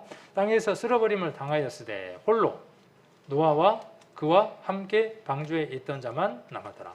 이 홀로라는 말은 노아 혼자라는 말이에요? 아니요. 지금 노아라고 하는 가족 전체를 홀로라고 이야기를 하고 있는 거죠. 홀로 노아와 그와 함께 방주에 있었던 자만 남았더라. 물이 150일 땅에 창이라였더라. 자, 그리고 방주가 어디에 머무르느냐 하면 물이 땅에서 물러가고 점점 물러가서 150일 후에 감하고. 그러면 지구를 물이 얼마 동안 담고 있었겠습니까? 나중에 한번 계산을 해보세요. 1년이 넘는 시간 동안 지구가 덮여 있었죠. 자, 그리고 7월 곧 그달 17일에 방주가 아라랏산에 머물릅니다. 물이 점점 감하여 10월 곧 그달 17일에 산들의 봉우리가 보였더라 그랬어요. 비로소 1년이 넘는 시간이 지나고 방주가 산에 머무르게 됩니다. 얼마나 기대하고 고대했겠습니까? 그리고 내려오게 됩니다. 배가 어디에 머물렀다고요? 아라랏산에 머물렀다고. 그러면 아까 우리 에덴 동산에 있었던 4개의 강이 있었던 것처럼 그리고 그 지명이 강의 이름이 실제 했던 이름인 것을 우리가 알 수 있죠. 그러면 이 노아 방주에 대한 것들도 아라산이라고 하는 지명이 있으니까 그 지명들을 한번 찾아보면 우리가 힌트를 얻을 수 있을 것이라는 것이죠. 아까 우리가 메소포타미아에 있었고 그 다음에 유프라테스와 티그리스 강이 있었죠. 그리고 아까 우리가 지도에서 잠깐 봤던 것처럼 아라라산이라고 하는 산이 있습니다. 5,165m 높은 산입니다. 자, 이 산에 노아의 방주가 묻힌 곳이다 라고 알려지면서 관광객들이 붐비고 있습니다. 이 산 아래에 마을이 있는데 그 마을의 이름이 노아의 마을이에요. 그리고 그 사람들은 뭐라고 이야기하느냐 하면 우리는 노아의 후손이다 이렇게 이야기를 한답니다. 그러니까 노아가 실존 인물이고 그들이 그곳에서 내려와 살았다고 하는 증거이기도 합니다. 자, 노아의 방주 실제 있는가? 자, 아라랏 산정에 흔적이 있다. 미국서 사진 촬영한 것 공개한다. 이렇게 이야기를 하고 있습니다. 자, 노아의 방주 터키 아라랏산에서 찾았다. 지금 한국일보 84년 8월 28일자 신문회가 노아의 방주를 어디에서 찾은 거죠? 아라랏산에서 찾았다는 거예요. 지금 우리가 읽었던 그 창세기에 나와 있는 아라랏산, 그 아라랏 산정에서 얼음 속에서 방주를 발견했다는 거예요. 많은 사람들의 목격담이 있습니다. 그런데 뭐는 없느냐 하면 확실하게 시원하게 딱 까발려진 건 아직까지는 없어요. 왜 그럴까? 저는 그런 생각들 한번 해봅니다. 이것은 주님이 오실 때까지의 담보물입니다. 왜요? 예수님이 마태복음과 누가복음에 예수님이 다시 오실 것에 대한 이야기를 하시면서 예수님이 다시 오실 때에는 사람들의 그 삶들이 노아와 소돔과 고모라의 때의 삶들과 같을 것이라고 담보로 말씀하고 계시기 때문에 그때까지 확연하게 드러나지 않을 겁니다. 그리고 조금씩 보여주면서 관심들을 끌게 할 겁니다. 자, 구약 성성에 나오는 것과 모양과 크기가 같다 그랬어요. 그래서 미국의 국제탐험단이 발견한 배 모양의 형태는 대략 길이 136m, 폭이 24m이며 이는 성서에 나오는 길이 300규빗과 폭 50규빗과 비슷하다는 거예요.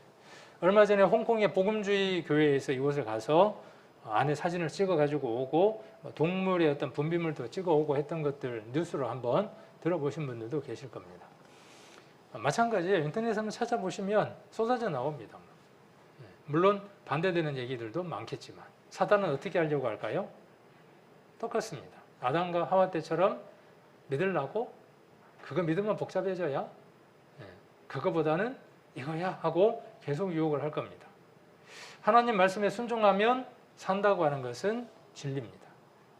불순종하면 죽는다는 것도 진리입니다.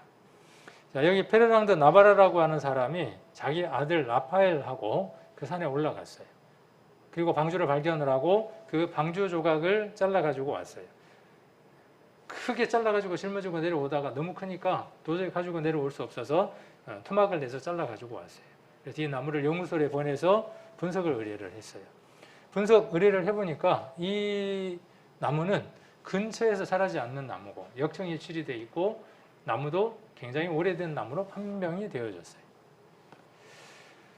자, 그래서 이렇게 페르랑 나바라가 잘라가지고 내려온 배의 파편의 모습입니다. 자, 이것은 자기 아들 라파엘하고 그 산에 올라가서 방주까지 크레바스를 통해서 내려간 영상들입니다. 시간이 없어서 생략을 하고요. 자, 창세기 1장에 아까 궁창 위에 물이 있었죠. 자, 그리고 창세기 7장에는 궁창 위에 물이 어떻게 되어졌습니까? 아래로 다 쏟아졌어요. 궁창 위에 물이 있으면 지구 안에 있는 생명체에게 어떤 영향이 있고 궁창 위에 물이 없으면 지구 안에 있는 생명체에는 어떤 영향이 있을까요? 이 문제는 굉장히 중요한 문제입니다. 궁창 위에 물이 있으면요, 사람의 수명과 밀접한 연관이 있습니다. 사람이 일찍 죽는 이유가 무엇 때문이냐면요, 자외선에 많이 노출되어 있기 때문에 그렇습니다. 그 다음에 사람이 길게 살 수 있는 온화한 기후를 갖고 있지 못하기 때문에 그렇습니다. 기후변화 때문에 그렇습니다. 이런 조건들이 만일 뒤바뀔 수 있다 그러면 사람의 수명은 어떻게 되어지느냐 하면 더 길어질 수 있습니다. 근데 이건 참 불행한 일이에요. 지금 이 상태로 사람의 수명이 100살, 200살, 300살 늘어난다는 것은요, 아주 불행한 일입니다. 한번 생각을 해보세요. 여러분들이 길게 사는 게 복일지? 절대 그러지 않습니다. 왜? 이 죽음이 왕노릇하는 이 세상 속에서는요, 가진 이 죽음이 끝나고 새로운 생명으로 덧입지 않으면요, 소망이 없습니다. 자, 홍수 전에는 아까 이야기했던 것처럼 궁창 아래에 물이 있었고 궁창 위에 물이 있었어요. 그래서 물층이 있어서 지구 안으로 오는 모든 것들을 막아주는 역할을 했어요. 비닐하우스처럼 됩니다. 지구가 비닐하우스처럼 되어져서 태양으로부터 오는 열기들이 지구 안에 따뜻하게 갇혀 있게 되고 밖으로 나가지 않게 되고 사람에게 유해한 것들은 들어오지 않습니다. 물이 있으면. 그래서 뭐 핵 실험하는 사람들이 이런 실험들도 많이 했다 그러죠. 핵이 터지더라도 사람이 살아남을 수 있는 방법이 뭘까? 그래서 만들어낸 것들이 뭐냐 하면 물속 깊숙한 곳에다가 벙커를 만드는 거죠. 거기에다가 콘크리트로 되어 있는 구조물들을 만들어서 물 속에다가 그런 구조물들을 만들어 넣는 겁니다. 그럼 핵이 터져도 생존할 것이다. 실험해봤더니 가능하더라는 거죠. 그 방사능도 막을 만한 힘이 어디에 있느냐 하면 물에 있더라는 거죠. 자, 그런데 홍수 후에 이것이 어떻게 되어져 버리죠? 아래로 다 쏟아짐으로 말미암아 사람의 수명과 연관이 되어집니다. 그래서 태양으로부터 오는 유해한 것들이 걸러내지 못하고 그대로 다 들어옵니다. 근데 지금 저쪽에 있는 지구처럼 물로 덮여 있게 되면 지구에 있는 생명체의 생태계는 전혀 다른 양상을 띱니다. 그러면 무엇도 존재하느냐 하면 코끼리의 크기가 지금 코끼리의 크기가 아니에요. 지금 코끼리의 크기가 아니에요. 잠자리? 지금 크기의 잠자리가 아니에요. 바퀴벌레? 지금 크기의 바퀴벌레가 아니에요. 사람? 지금 크기의 사람이 아닌 거예요. 그래서 지금 나오는 많은 화석들이 무엇을 증거하느냐 하면 그것들을 증거하고 있습니다. 과학자들은 그것을 증명해내지를 못해요. 그러나 성경은 아주 간단하게 그 문제를 이렇게 상식적으로 고개가 끄덕거려질 만큼 풀어갈 수 있습니다. 한국과학기술원의 노희천 교수가 궁창 위에 노화전에 하늘 위에 물층이 존재했고 그 물층 때문에 인간의 수명이 900살까지도 살 수 있었다라고 단언을 했어요. 사람 수명 900살까지 충분히 살 수 있다. 아담이 실존했고 그 아담의 실존 생명에 대해서 몇 살을 살았다라고 성경에 이야기를 하고 있죠. 900살 이상을 살았다라고 이야기를 하고 있습니다. 왜 그러냐? 자외선만 차단해주면 늙는 것을 방지하기 때문에 그래요. 궁창 위의 물은 그 자외선들을 막을 수 있습니다. 노아 홍수에 대한 이 설화가 전설이 전 세계적으로 다 흩어져 있습니다. 제가 이런 얘기를 하니까 어느 어르신이 그 얘기를 하더라고요. 맞아. 천지가 개벽한 일이 한 번 있었어. 우리 할머니들이 이야기를 했고 우리 할머니도 그 얘기를 듣고 우리한테 이야기를 해줬는데 옛날에 지구가 한번 전체가 물에 다 들어간 일이 있었대. 그 증거로 산에 올라가면 조개 무덤이 있잖아. 사람들이 먹고 거기에다 갖다 놓은 것도 아닌데 거기에 조개 무덤이 있는 이유는 거기가 한번 물에 들어갔기 때문이다. 어르신들이 그렇게 이야기하더라고요. 상담을 하다 보면 그렇게 이야기하시는 어르신들도 많습니다. 이것은 우리가 다 이미 알고 있는 얘기죠. 전체가 물에 한번 들어갔다는 것은. 인디언들의 토판이에요. 인디언들이 이것을 그림책들로 만들어서 후손들에게 전해주고 했던 그림책이에요. 이 그림책을 보니까 노아 홍수하고 일치되는 그림이 있더라는 거예요. 첫 번째 그림 한번 봐보세요. 첫 번째 그림을 보시면 이렇게 지금 설명을 해뒀습니다. 태양이 럭비공처럼 생겼어요. 태양 어디 있죠 지금? 태양 여기 있네요. 여기 태양이에요. 태양이 여기 있는데 럭비공처럼 둥글죠? 둥글때 태양이라고 뭘 해놨어요? 우리도 태양 이렇게 동그랗게 그리고 햇빛이 비친다고 이렇게 하잖아요. 그런 것처럼 그림을 그려뒀어요. 홍수 전이기 때문에 하늘에 물층이 있어서 빛이 굴절되기 때문에 태양이 럭비공처럼 보이는 겁니다. 물층이 있게 되면 태양이 둥그렇게 보이는 게 아니라 널찍하게 럭비공처럼 보이는 겁니다. 자, 그리고 두 번째로 보시면 사람들이 물에 빠져서 허우적대고 있어요. 자, 그리고 짐승들이 이렇게 이제 다니고 있고 물에 허우적거리고 있죠 지금. 사람들이 물에 빠져서 참 살려달라고 허우적거리고 있고. 자, 그다음에 세 번째 그림을 보면 박스처럼 보이는 건 방주예요. 요 아래에 있는 건 방주입니다. 그다음 여기 뭐가 있어요? 여기 태양이 그려져 있죠. 태양이 그려져 있는데 어떻게 태양이 그려져 있어요? 동그랗게 그려져 있는 거에 반만큼 그려져 있고 짱짱짱짱 되어 있어요. 궁창 위에 물이 사라지면서 굴절되는 굴절각이 없어지기 때문에 태양이 둥글게 보이기 시작을 하는 겁니다. 자, 그리고 양쪽에 보시면 이렇게 뭔가 그려놨죠. 사람을 감옥에 가두거나 빛이 없는 곳에다 두면 아니면 빛이 조금씩 들어오거나 그러면 날짜를 세려고 어떻게 해요? 벽에다가 막대기에 긋죠. 그렇게 긋는 것처럼 날짜를 그려놨어요. 10개씩 4줄이에요. 40일이죠. 그러니까 40주야 비가 왔다고 이렇게 그림을 그려뒀어요. 그래서 4 곱하기 10이 2개 있으니까 40 반낮 비가 왔다고 이야기를 하고 있고 비가 멈추고 사람들이 배에서 나왔어요. 지금 여기 방주입니다. 방주인데 사람이 나왔고 여기 보니까 사람들이 어떻게 해요? 야, 이제 나왔다 만세하고 만세를 부르고 있고 태양이 어떻게 생겼어요? 동그랗게 생겼어요. 자, 그리고 성경대로 하나님이 다시는 물로 세상을 심판하지 않겠다라고 무지개로 언약을 세우신 것처럼 여기도 무지개가 떠 있는 걸 볼 수 있습니다. 그러니까 인디언들이 그때 있었던 내용을 그대로 지금 전달하는 거죠. 뭐가 더 정확하지만 성경이 훨씬 더 퍼펙트하고 자세하지만 인디언들이 대대로 내려준 이 얘기 속에 그림책 속에 성경의 내용이 그대로 있다는 것은 그들도 그때 그 목격을 했고 후손들에 의해서 그 얘기들이 들려졌다는 것이죠.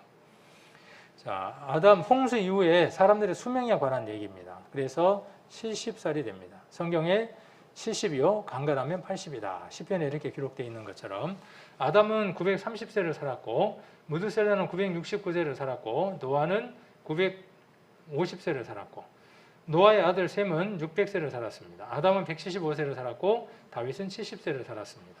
사람의 수명이 노아 홍수를 기점으로 해서 수명 차이가 급격하게 나는 걸 볼 수 있습니다. 그래서 홍수 이후에는 사람의 수명이 70살로 줄어드는 걸 볼 수 있습니다. 자, 이것은 아담이 태어난 날부터 시작해서 연도를 쭉 계산했습니다. 그래서 2400년까지의 시간을 누가 태어났고 누가 죽었고를 그래프로 이렇게 그려놓은 겁니다. 자, 여기에 보면 이 중간 부분을 한번 보려고 합니다. 에녹과 무드셀라와 라멕과 노아에 대한 얘기를 좀 하려고 합니다. 노아 홍수가 우리에게 교훈이에요. 아까 예제라 그랬으니까. 아까 에덴 동산이 발견됐다가 중요한 게 아니라 그것이 가지고 있는 중요한 메시지. 한 사람 때문에 죄가 들어오고 그 죄로 말미암아 사망이 왔고 그 사망으로 인해서 모든 사람들이 죽는다는 것. 이와 같이 모든 사람이 죄인 되었다고 하는 그 교훈이 에덴 동산을 통해서 우리가 얻어야 하는 교훈입니다. 노아 홍수를 통해서 우리가 얻어야 하는 교훈은 무엇이냐 하면 죄가 관영하면 하나님은 어떻게 하신다는 겁니까? 심판하신다는 겁니다. 그러나 무조건적인 심판을 하신다는 겁니까? 그렇지 않습니다. 에덴 동산에서는 아담과 하와에게 어떻게 하시느냐 하면 가죽옷을 입혀서 그들을 구원하셨음을 나타내 주셨습니다. 노아 홍수 때에는 하나님이 그 심판에서 하나님을 찾고 의인이고 완전한 자고 동행하는 자는 구원하신다고 하는 것들을 메시지로 보여주시는 겁니다.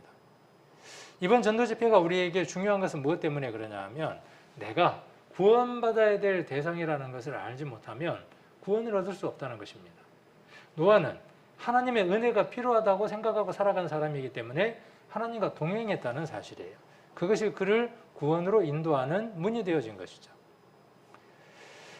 자, 창세기를 한번 찾아보겠습니다. 5장 한번 봅니다.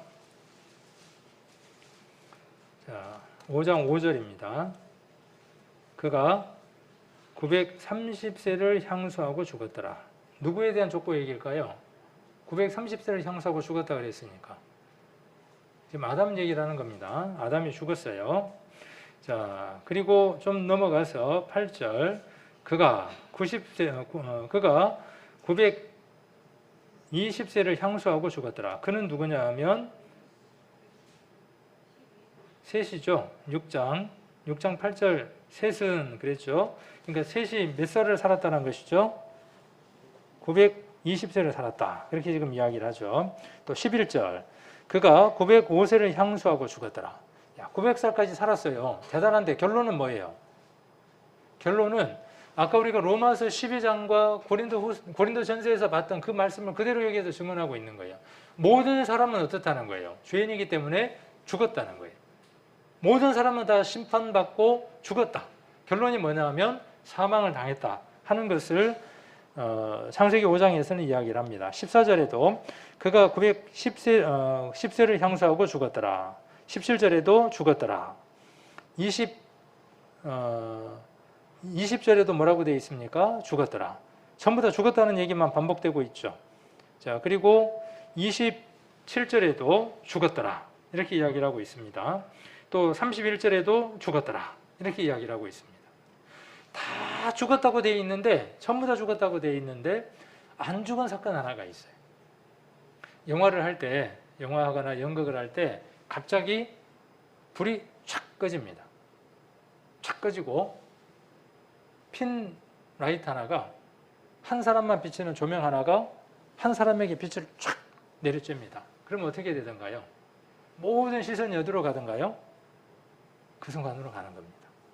창세기 5장은 그 그림을 지금 그려주고 있는 겁니다. 다 죽었어요. 암울해요.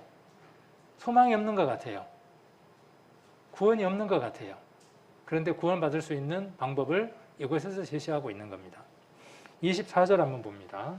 에녹이라고 하는 사람이 등장합니다. 에녹이 하나님과 동행하더니 하나님이 그를 데려가심으로 세상에 있지 아니하였더라. 세상에 있지 아니하고 하나님이 데려간 사람이 누구냐면 에녹이에요. 많은 그리스도인들이 무엇을 소망하느냐 하면 이 세상에 남지 않고 하나님이 데려가실 것이라고 하는 소망을 갖고 살아갑니다. 근데 구약에 처음 하나님께 불려간 사람의 이름이 에녹입니다. 그의 믿음이 얼마나 컸기에 이렇게 이야기를 하고 있겠습니까? 노아 홍수에 대한 메시지를 하나님이 노아에게 먼저 이야기를 하시기도 하셨지만, 노아 홍수 이전에 누구에게 먼저 말씀을 하시느냐 하면 에녹에게 먼저 이야기를 합니다. 유다서에 보면 기록이 되어 있습니다. 그래서 에녹이 그 얘기를 들었어요. 노아 홍수에 대한 얘기를 들었습니다. 머지않아 세상이 심판당할 것이라고 하는 메시지를 들었습니다. 그 시간이 유보되기를 간절히 원하는 마음으로 아들이 태어났을 때 그 아들의 이름을 무엇이라고 짓느냐 하면 네가 죽는 날 하나님의 심판이 이루어진다라고 이름을 지었어요. 아침마다 일어나면 뭘 보겠습니까? 아들이 죽지 않기를 간절히 원하는 겁니다. 내가 살아있는 한은 세상에 심판이 없단다. 마치 하나님 우리를 바라보시면서요, 구원받은 사람들을 바라보시면서 너희가 있는 한은 아직은 이 세상을 심판할 수 없다. 너희가 나와 동행하는 한은 아직은 심판이 유보된다. 그렇게 말씀하시는 것처럼. 자, 그래서 에녹이 25절에 보시면 무드셀라는 20절입니다. 21절 에녹은 65세에 무드셀라를 낳았어요. 이 그림이 그 그림입니다. 지금 에녹이 65세에 무드셀라를 낳았고 22절 무드셀라를 낳은 후 300년을 하나님과 동행하며 자녀를 낳았으며 300년 동안 어떻게 했습니까? 하나님과 동행했어요. 야, 대단한 사람이죠. 300년을. 그리고 나중에 24절에 하나님이 그를 데려가셨어요. 그의 아들 이름을 무드셀라라고 지었고, 무드셀라는 아들을 낳아서 라멕이라고 지었고, 라멕은 아들을 낳아서 이름을 노아라고 지었어요. 노아라는 이름의 뜻이 뭐냐 하면 어디에 기록되어 있습니까? 자, 한번 보겠습니다. 5장 29절, 28절 라멕은 182세의 아들을 낳았고 이름을 노아라 하여 가로되 여호와께서 땅을 저주하심으로 수고로 일하는 우리를 이 아들이 아니하리라 하였더라. 그러니까 아니라는 이름이 노아라는 이름의 뜻이에요. 무드셀라의 이름의 뜻은 뭐예요? 심판받는다는 뜻이에요. 그러니까 에녹으로부터 시작해서, 그렇죠? 에녹으로부터 시작해서 무드셀라로 라멕으로 노아까지 무엇이 흐르느냐 하면 믿음의 힘들이 흐르는 겁니다. 에녹이 가졌던 믿음이 무드셀라에게, 무드셀라에게 있었던 그 믿음이 라멕에게, 라멕에게 있었던 믿음이 누구에게? 노아에게. 그랬기 때문에 노아가 하나님과 동행할 수 있었고 홍수 얘기를 했을 때 이해하고 대답할 수 있었어요. 믿음은 어디에서 오느냐 하면 그래서 들음에서 오는 겁니다. 계속 반복하여 그것을 들었을 때 행할 수 있는 믿음이 오는 겁니다. 그래서 무드셀라가 969세가 되는 날이, 무드셀라가 969세가 되는 날이 죽는 날입니다. 그 무드셀라가 죽는 날이 노아가 몇 세가 되는 날이냐 하면 600세가 되는 날입니다. 그날이 어떤 날이냐 하면 세상에 심판이 임한 날입니다. 이 얘기를 제가 왜 찾느냐 하면요, 하나님이 심판을 작성하시고 얼마나 인내하고 기다리시는가를 설명하기 위한 겁니다. 에녹에게 세상이 심판당한다고 하는 메시지를 하시고, 에녹에게 하시고 얼마 동안을 기다리신 것이죠? 에녹이 죽을 때까지. 969세니까 그 얘기를 에녹은 그 이전에 들었겠죠. 그 시간까지 계산한다면 1000년의 시간입니다. 하나님은 1000년 동안 어떻게 하시는 거죠? 길이 참고 기다리시는 겁니다. 무엇을 그렇게 간절히 기다리실까요? 하나님은 모든 사람이 구원을 받으며 진리에 아는 데 이르시기를 원한다고 하는 그것을 우리에게 단적으로 보여주시는 겁니다. 기다리시는 겁니다. 무엇 하기를, 깨닫기를, 구원받기를. 자, 하루가 천년 같고 오래 참으신다. 회개하기에 이르신다. 베드로후서 3장 6절 7절입니다. 이로 말미암아 그때 세상은 물의 넘침으로 멸망하였을 때 이제 하늘과 땅은 그 동일한 말씀으로 불사르기 위하여 간수하신 바 되어 경건치 아니한 사람들의 심판과 멸망의 날까지 보존하여 두신 것이라.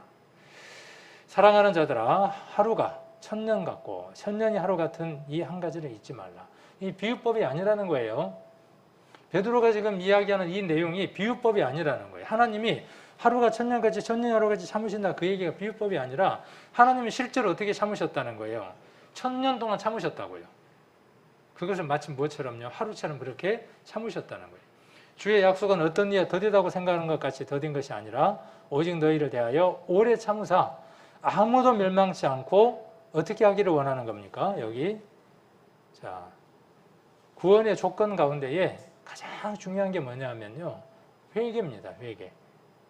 회개가 없는 구원은 구원이 될 수 없습니다. 요 구조자가 살려달라고 간절히 외치지 않으면 그 외침을 누군가가 들을 수 없습니다. 회개는 살려달라는 외침의 메시지입니다. 내가 방향을 바꾸어서 지금까지 하나님을 모르던 삶에서 내가 하나님을 향한 삶으로 방향 전환을 해서 살아갈 테니 하나님이 말씀하시면 앞선 믿음의 선진들처럼 내게 불이익이 있더라도 순종하겠습니다고 하는 그 각오가 있는 사람, 그래서 하나님과 동행하려고 작정하는 사람, 그 사람에게 하나님은 구원을 이루어 주신다는 사실입니다. 우리가 지금 이렇게 성경을 쭉 배우는 것은요, 그것을 준비하는 단계입니다. 그래서 이렇게 도표를 보여드리는 이유도 어디에 있느냐 하면, 에녹 때 말씀하셨던 그것을 노아 때 하나님이 이루셨는데 몇 년을 길이 참으셨다는 거예요. 1000년을 참으셨다는 거예요. 하나님은 그러면 나이가 몇 세?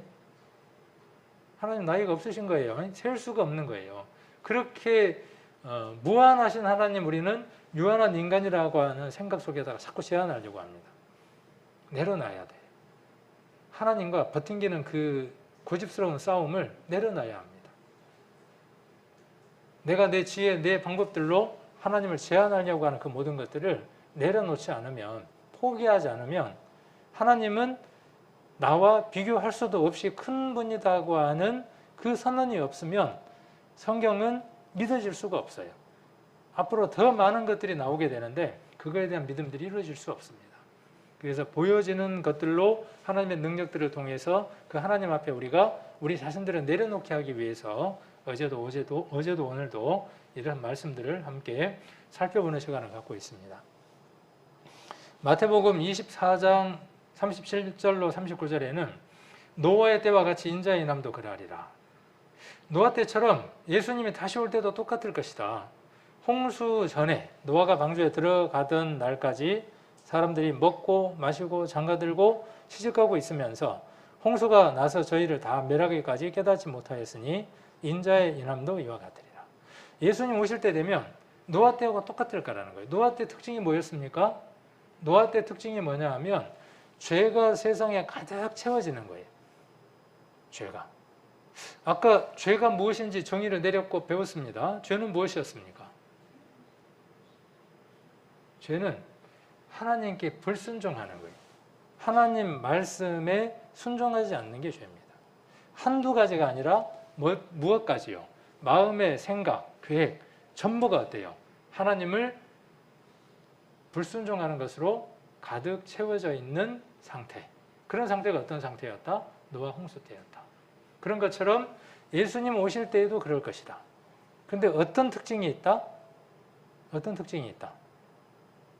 사람들이 짐승처럼 된다는 거예요. 유다서 한번 찾아보겠습니다. 유다서, 아까 우리 처음에 찾았습니다. 유다서 1장입니다. 유다서 1장 10절입니다.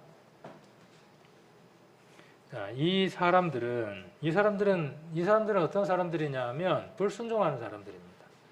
마음의 생각과 계획이 항상 악한 사람들입니다.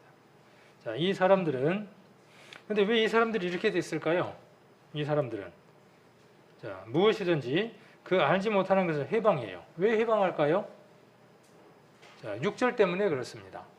또 자기 지위를 지키지 아니하고 자기 처소를 떠난 천사들 때문에 그렇습니다. 하나님을 대적했던 그 사단이 인생의 속 안에 들어와서 주인 노릇을 하는 겁니다. 사단의 뜻이 뭐냐 하면 대적하는 자, 회방하는 자 그런 뜻입니다.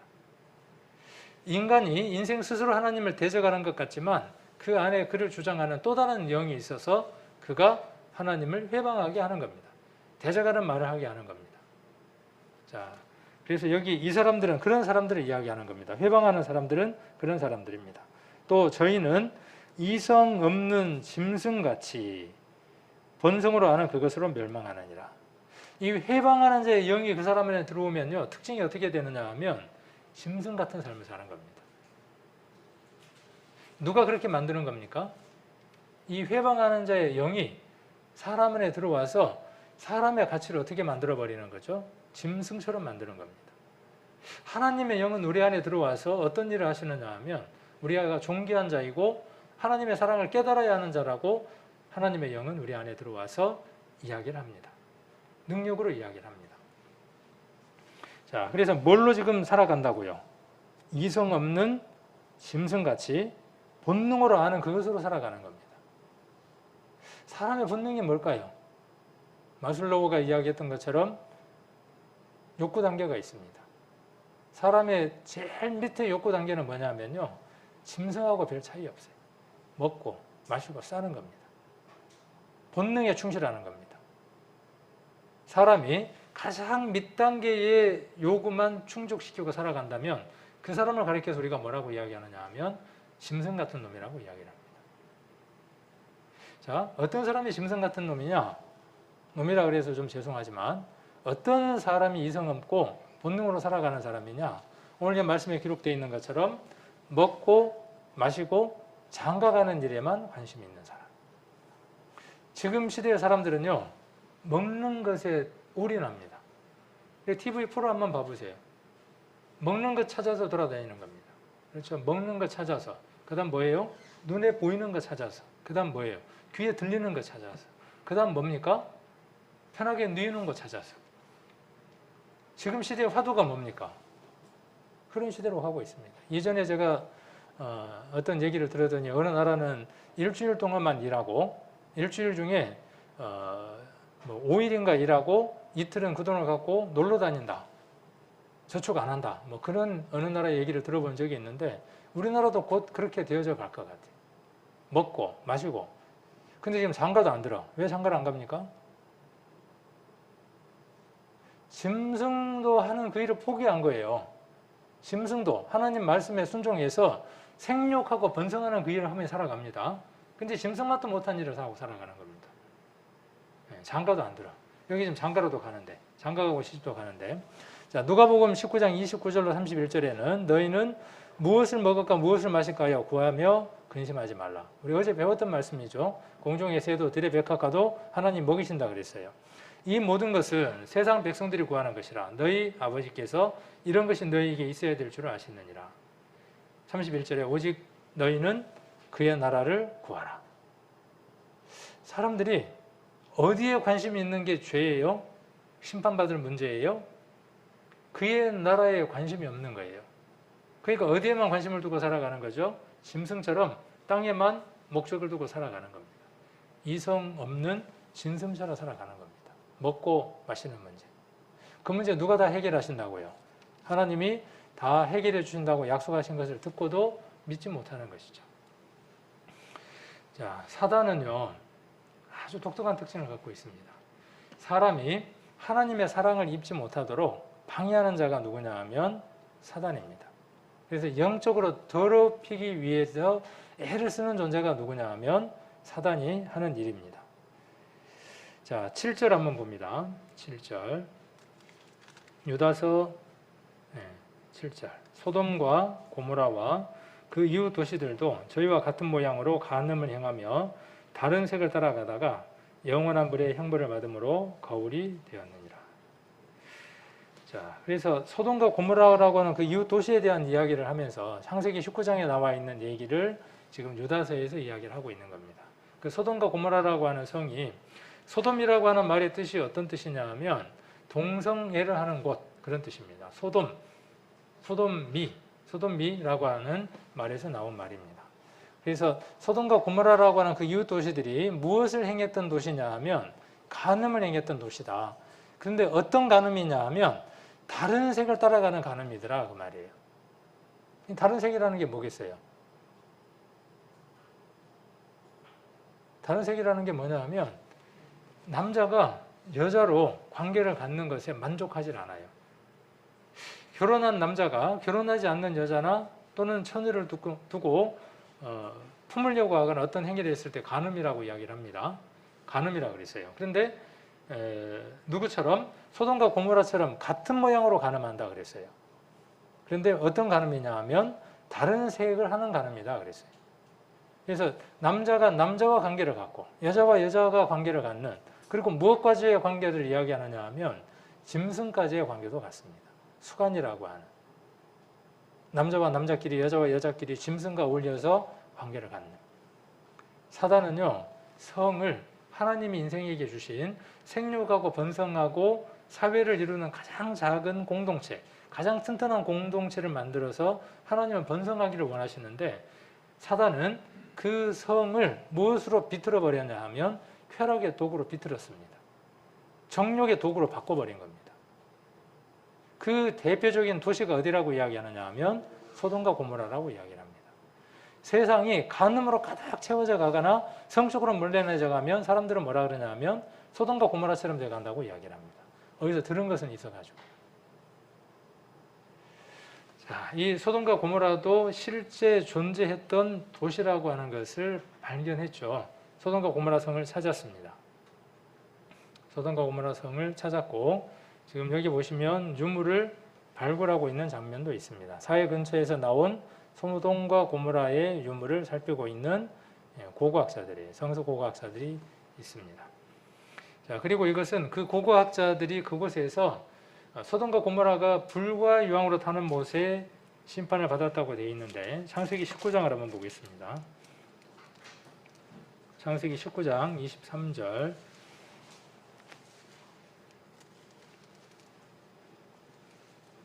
롯이 소아래에 들어갈 때에 해가 돋았더라.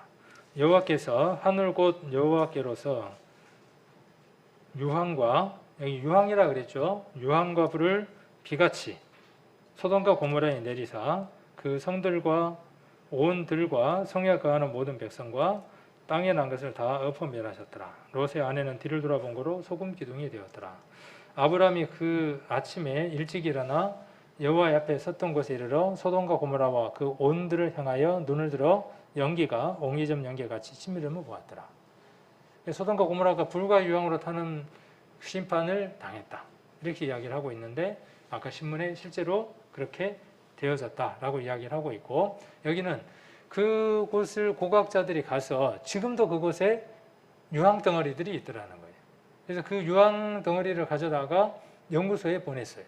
그래서 분석을 해보니까 자연 상태에서 나오는 유황은 유황의 퍼센트가 40%를 넘어가면 아주 강한 유황인데, 소돔과 고모라에서 발견된 유황은 98%를 넘더라는 거예요. 근데 98%가 넘는 순도 유황은 지구상에 없습니다.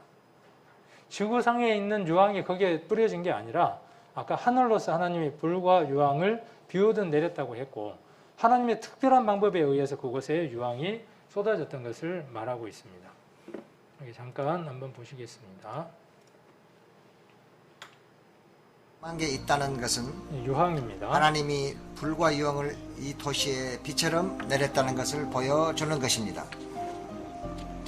사전에서 유황을 찾아보면 그것이 황이라고 지금 한두 적혀 개가 있는 게 있습니다. 아니라 어마어마하게 많은 게 지금 발견되고 있고, 불을 건조시켜 돌 분쇄기 안에 넣습니다.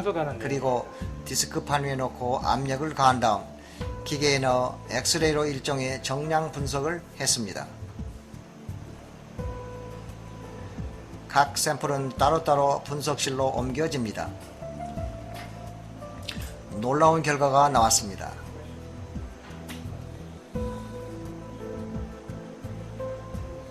순도 98% 황이었습니다. 이런 황은 지구상 어디서도 찾아볼 수 없습니다. 지구상 어디에도 하나님의 명령에 의해 죄악이 팽배한 도시를 심판한 사실을 의심의 여지 없이 이 세상에 보여주기에 하늘이 남겨놓은 표시가 바로 이 순도 높고 불에 탄 황입니다. 어떤 일은 화산 폭발에 의한 화산 폭발에 의해서 지진에 의해서 이루어진 일들이다 그런 얘기들이 있는데 전혀 무관한 거예요. 이 성경대로 불과 유황을 그곳에 내렸어요. 그 유황을 조사해 보니까 지구상 어디에도 없는 거라고요. 지구상에 존재하는 유황은 40%밖에 넘지 못한다고요. 자, 타락한 천사에 대한 얘기를 아까 우리가 6절에서 읽었습니다. 자기 지위를 지키지 아니하고 자기 처소를 떠난 천사들, 그들이 가야 할 장소가 어디냐 하면 지옥입니다. 지옥은 사람을 보내기 위해서 만들어 놓은 곳이 아니라 하나님을 대적했던 천사가 그 심판의 결과로 가야 할 곳이 지옥입니다. 그런데 누구를 순종하느냐 하는 것에 따라서 그 나라가 결정되는 겁니다. 사단의 얘기를 순종하고 사단의 말을 들으면 그곳으로 가야 하고, 하나님의 음성을 듣고 하나님의 그 뜻을 따라서 살고자 한다면 영원한 하나님 나라로 옮겨질 수 있습니다. 그래서 여기 소돔과 고모라와 그 이웃 도시들도 저희와 같은 모양으로 간음을 행하며 다른 세력을 따라가다가 영원한 불의 형벌을 받음으로 거울이 되었다 그랬어요. 베드로 후서 2장을 한번 보겠습니다.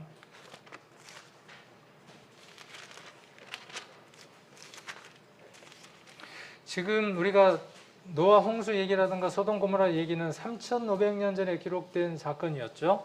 거기서 본 내용이고, 지금 우리가 보려고 하는 베드로 후서 2장은 지금으로부터 약 1900년 전에 기록된 내용입니다. 그때 그들은 이 소돔과 고모라와 노아 사건에 대해서 무엇이라고 이야기하느냐 하면 2장 4절 한번 봅니다. 베드로 후서 2장 4절, 하나님이 범죄한 천사들을 용서치 아니하고, 아까 유다서 1장에 있는 내용과 동일하죠. 지옥에 던져 어두운 구덩이에 두어 심판대까지 지키게 하셨으며 그랬죠. 자, 지옥은 누구 때문에 만들어진 것이냐 하면 이 사단 때문에 만들어진 겁니다. 그의 사자가 가는 겁니다. 그를 추종하는 자들이 그곳에 가는 겁니다. 내가 그것을 거절하지 않으면 그와 동료가 돼서 함께 가는 겁니다. 왜 구원을 못 받느냐 하면 내가 그 사단과 동료라고 하는 사실을 깨닫지 못하기 때문에 그렇습니다. 자, 5절, 옛 세상을 용서치 아니하시고 오직 의를 전파하는 노아와 그 일곱 식구를 보존하시고 경건치 아니한 자들의 세상에 홍수를 내리셨으며. 자, 여기 심판의 이유, 죄 때문이라고 이야기를 하고 있고 심판을 이야기를 하고 있고 그 심판에서 구원받은 사람을 이야기를 하고 있습니다. 그 구원의 주체가 누구이냐 하면 하나님이라고 하는 사실을 베드로후서에서 이야기를 하고 있습니다. 자, 6절도 한번 봅니다. 소돔과 고모라 성을 멸하기로 정하셔 재가 되게 하사 후세에 경건치 아니할 자들에게 본을 삼으셨으며 무법한 자의 음란한 행실을 인하여 고통하는 의로운 롯을 건지셨으니 이 의인이 저희 중에 거하여 날마다 저 불법한 행실을 보고 들으므로 그 의로운 심령을 상하니라. 롯도 지금 여기 성경에 무엇이라고 이야기하고 있냐 하면 의인이라고 이야기를 하고 있습니다. 그리고 그 마음이 세상 살아가는 사람들의 그 삶을 보면서 너무나 안타까워했다. 마음이 상해했다. 그렇게 이야기를 하고 있습니다. 그래서 구원은 이렇게 이루어지는 겁니다. 구원의 방법은. 그래서 죄가 있는 세상에 하나님의 심판이 있게 되고 그 심판에서 하나님은 회개하고 하나님을 찾고자 하는 사람들을 하나님은 기다리시는 거죠. 그 기다림에 응답했던 사람들의 대표적인 사람이 에녹이었고 노아였고 롯이었다고 하는 사실을 오늘 살펴보는 시간을 가졌습니다. 내일은 우리가 왜 심판을 당할 수밖에 없는 존재인가? 우리가 지금 불타는 지옥 가운데로 던져진다고 이야기를 하고 있는데 내가 왜 그 불타는 지옥에 가는가 하는, 내가 왜 구원을 간절히 원해야 되는가 하는 내용들을 내일 요 구조자의 입장이 되어져야 된다는 사실에 대한 것들을 내일 한번 살펴보는 시간을 갖도록 하겠습니다.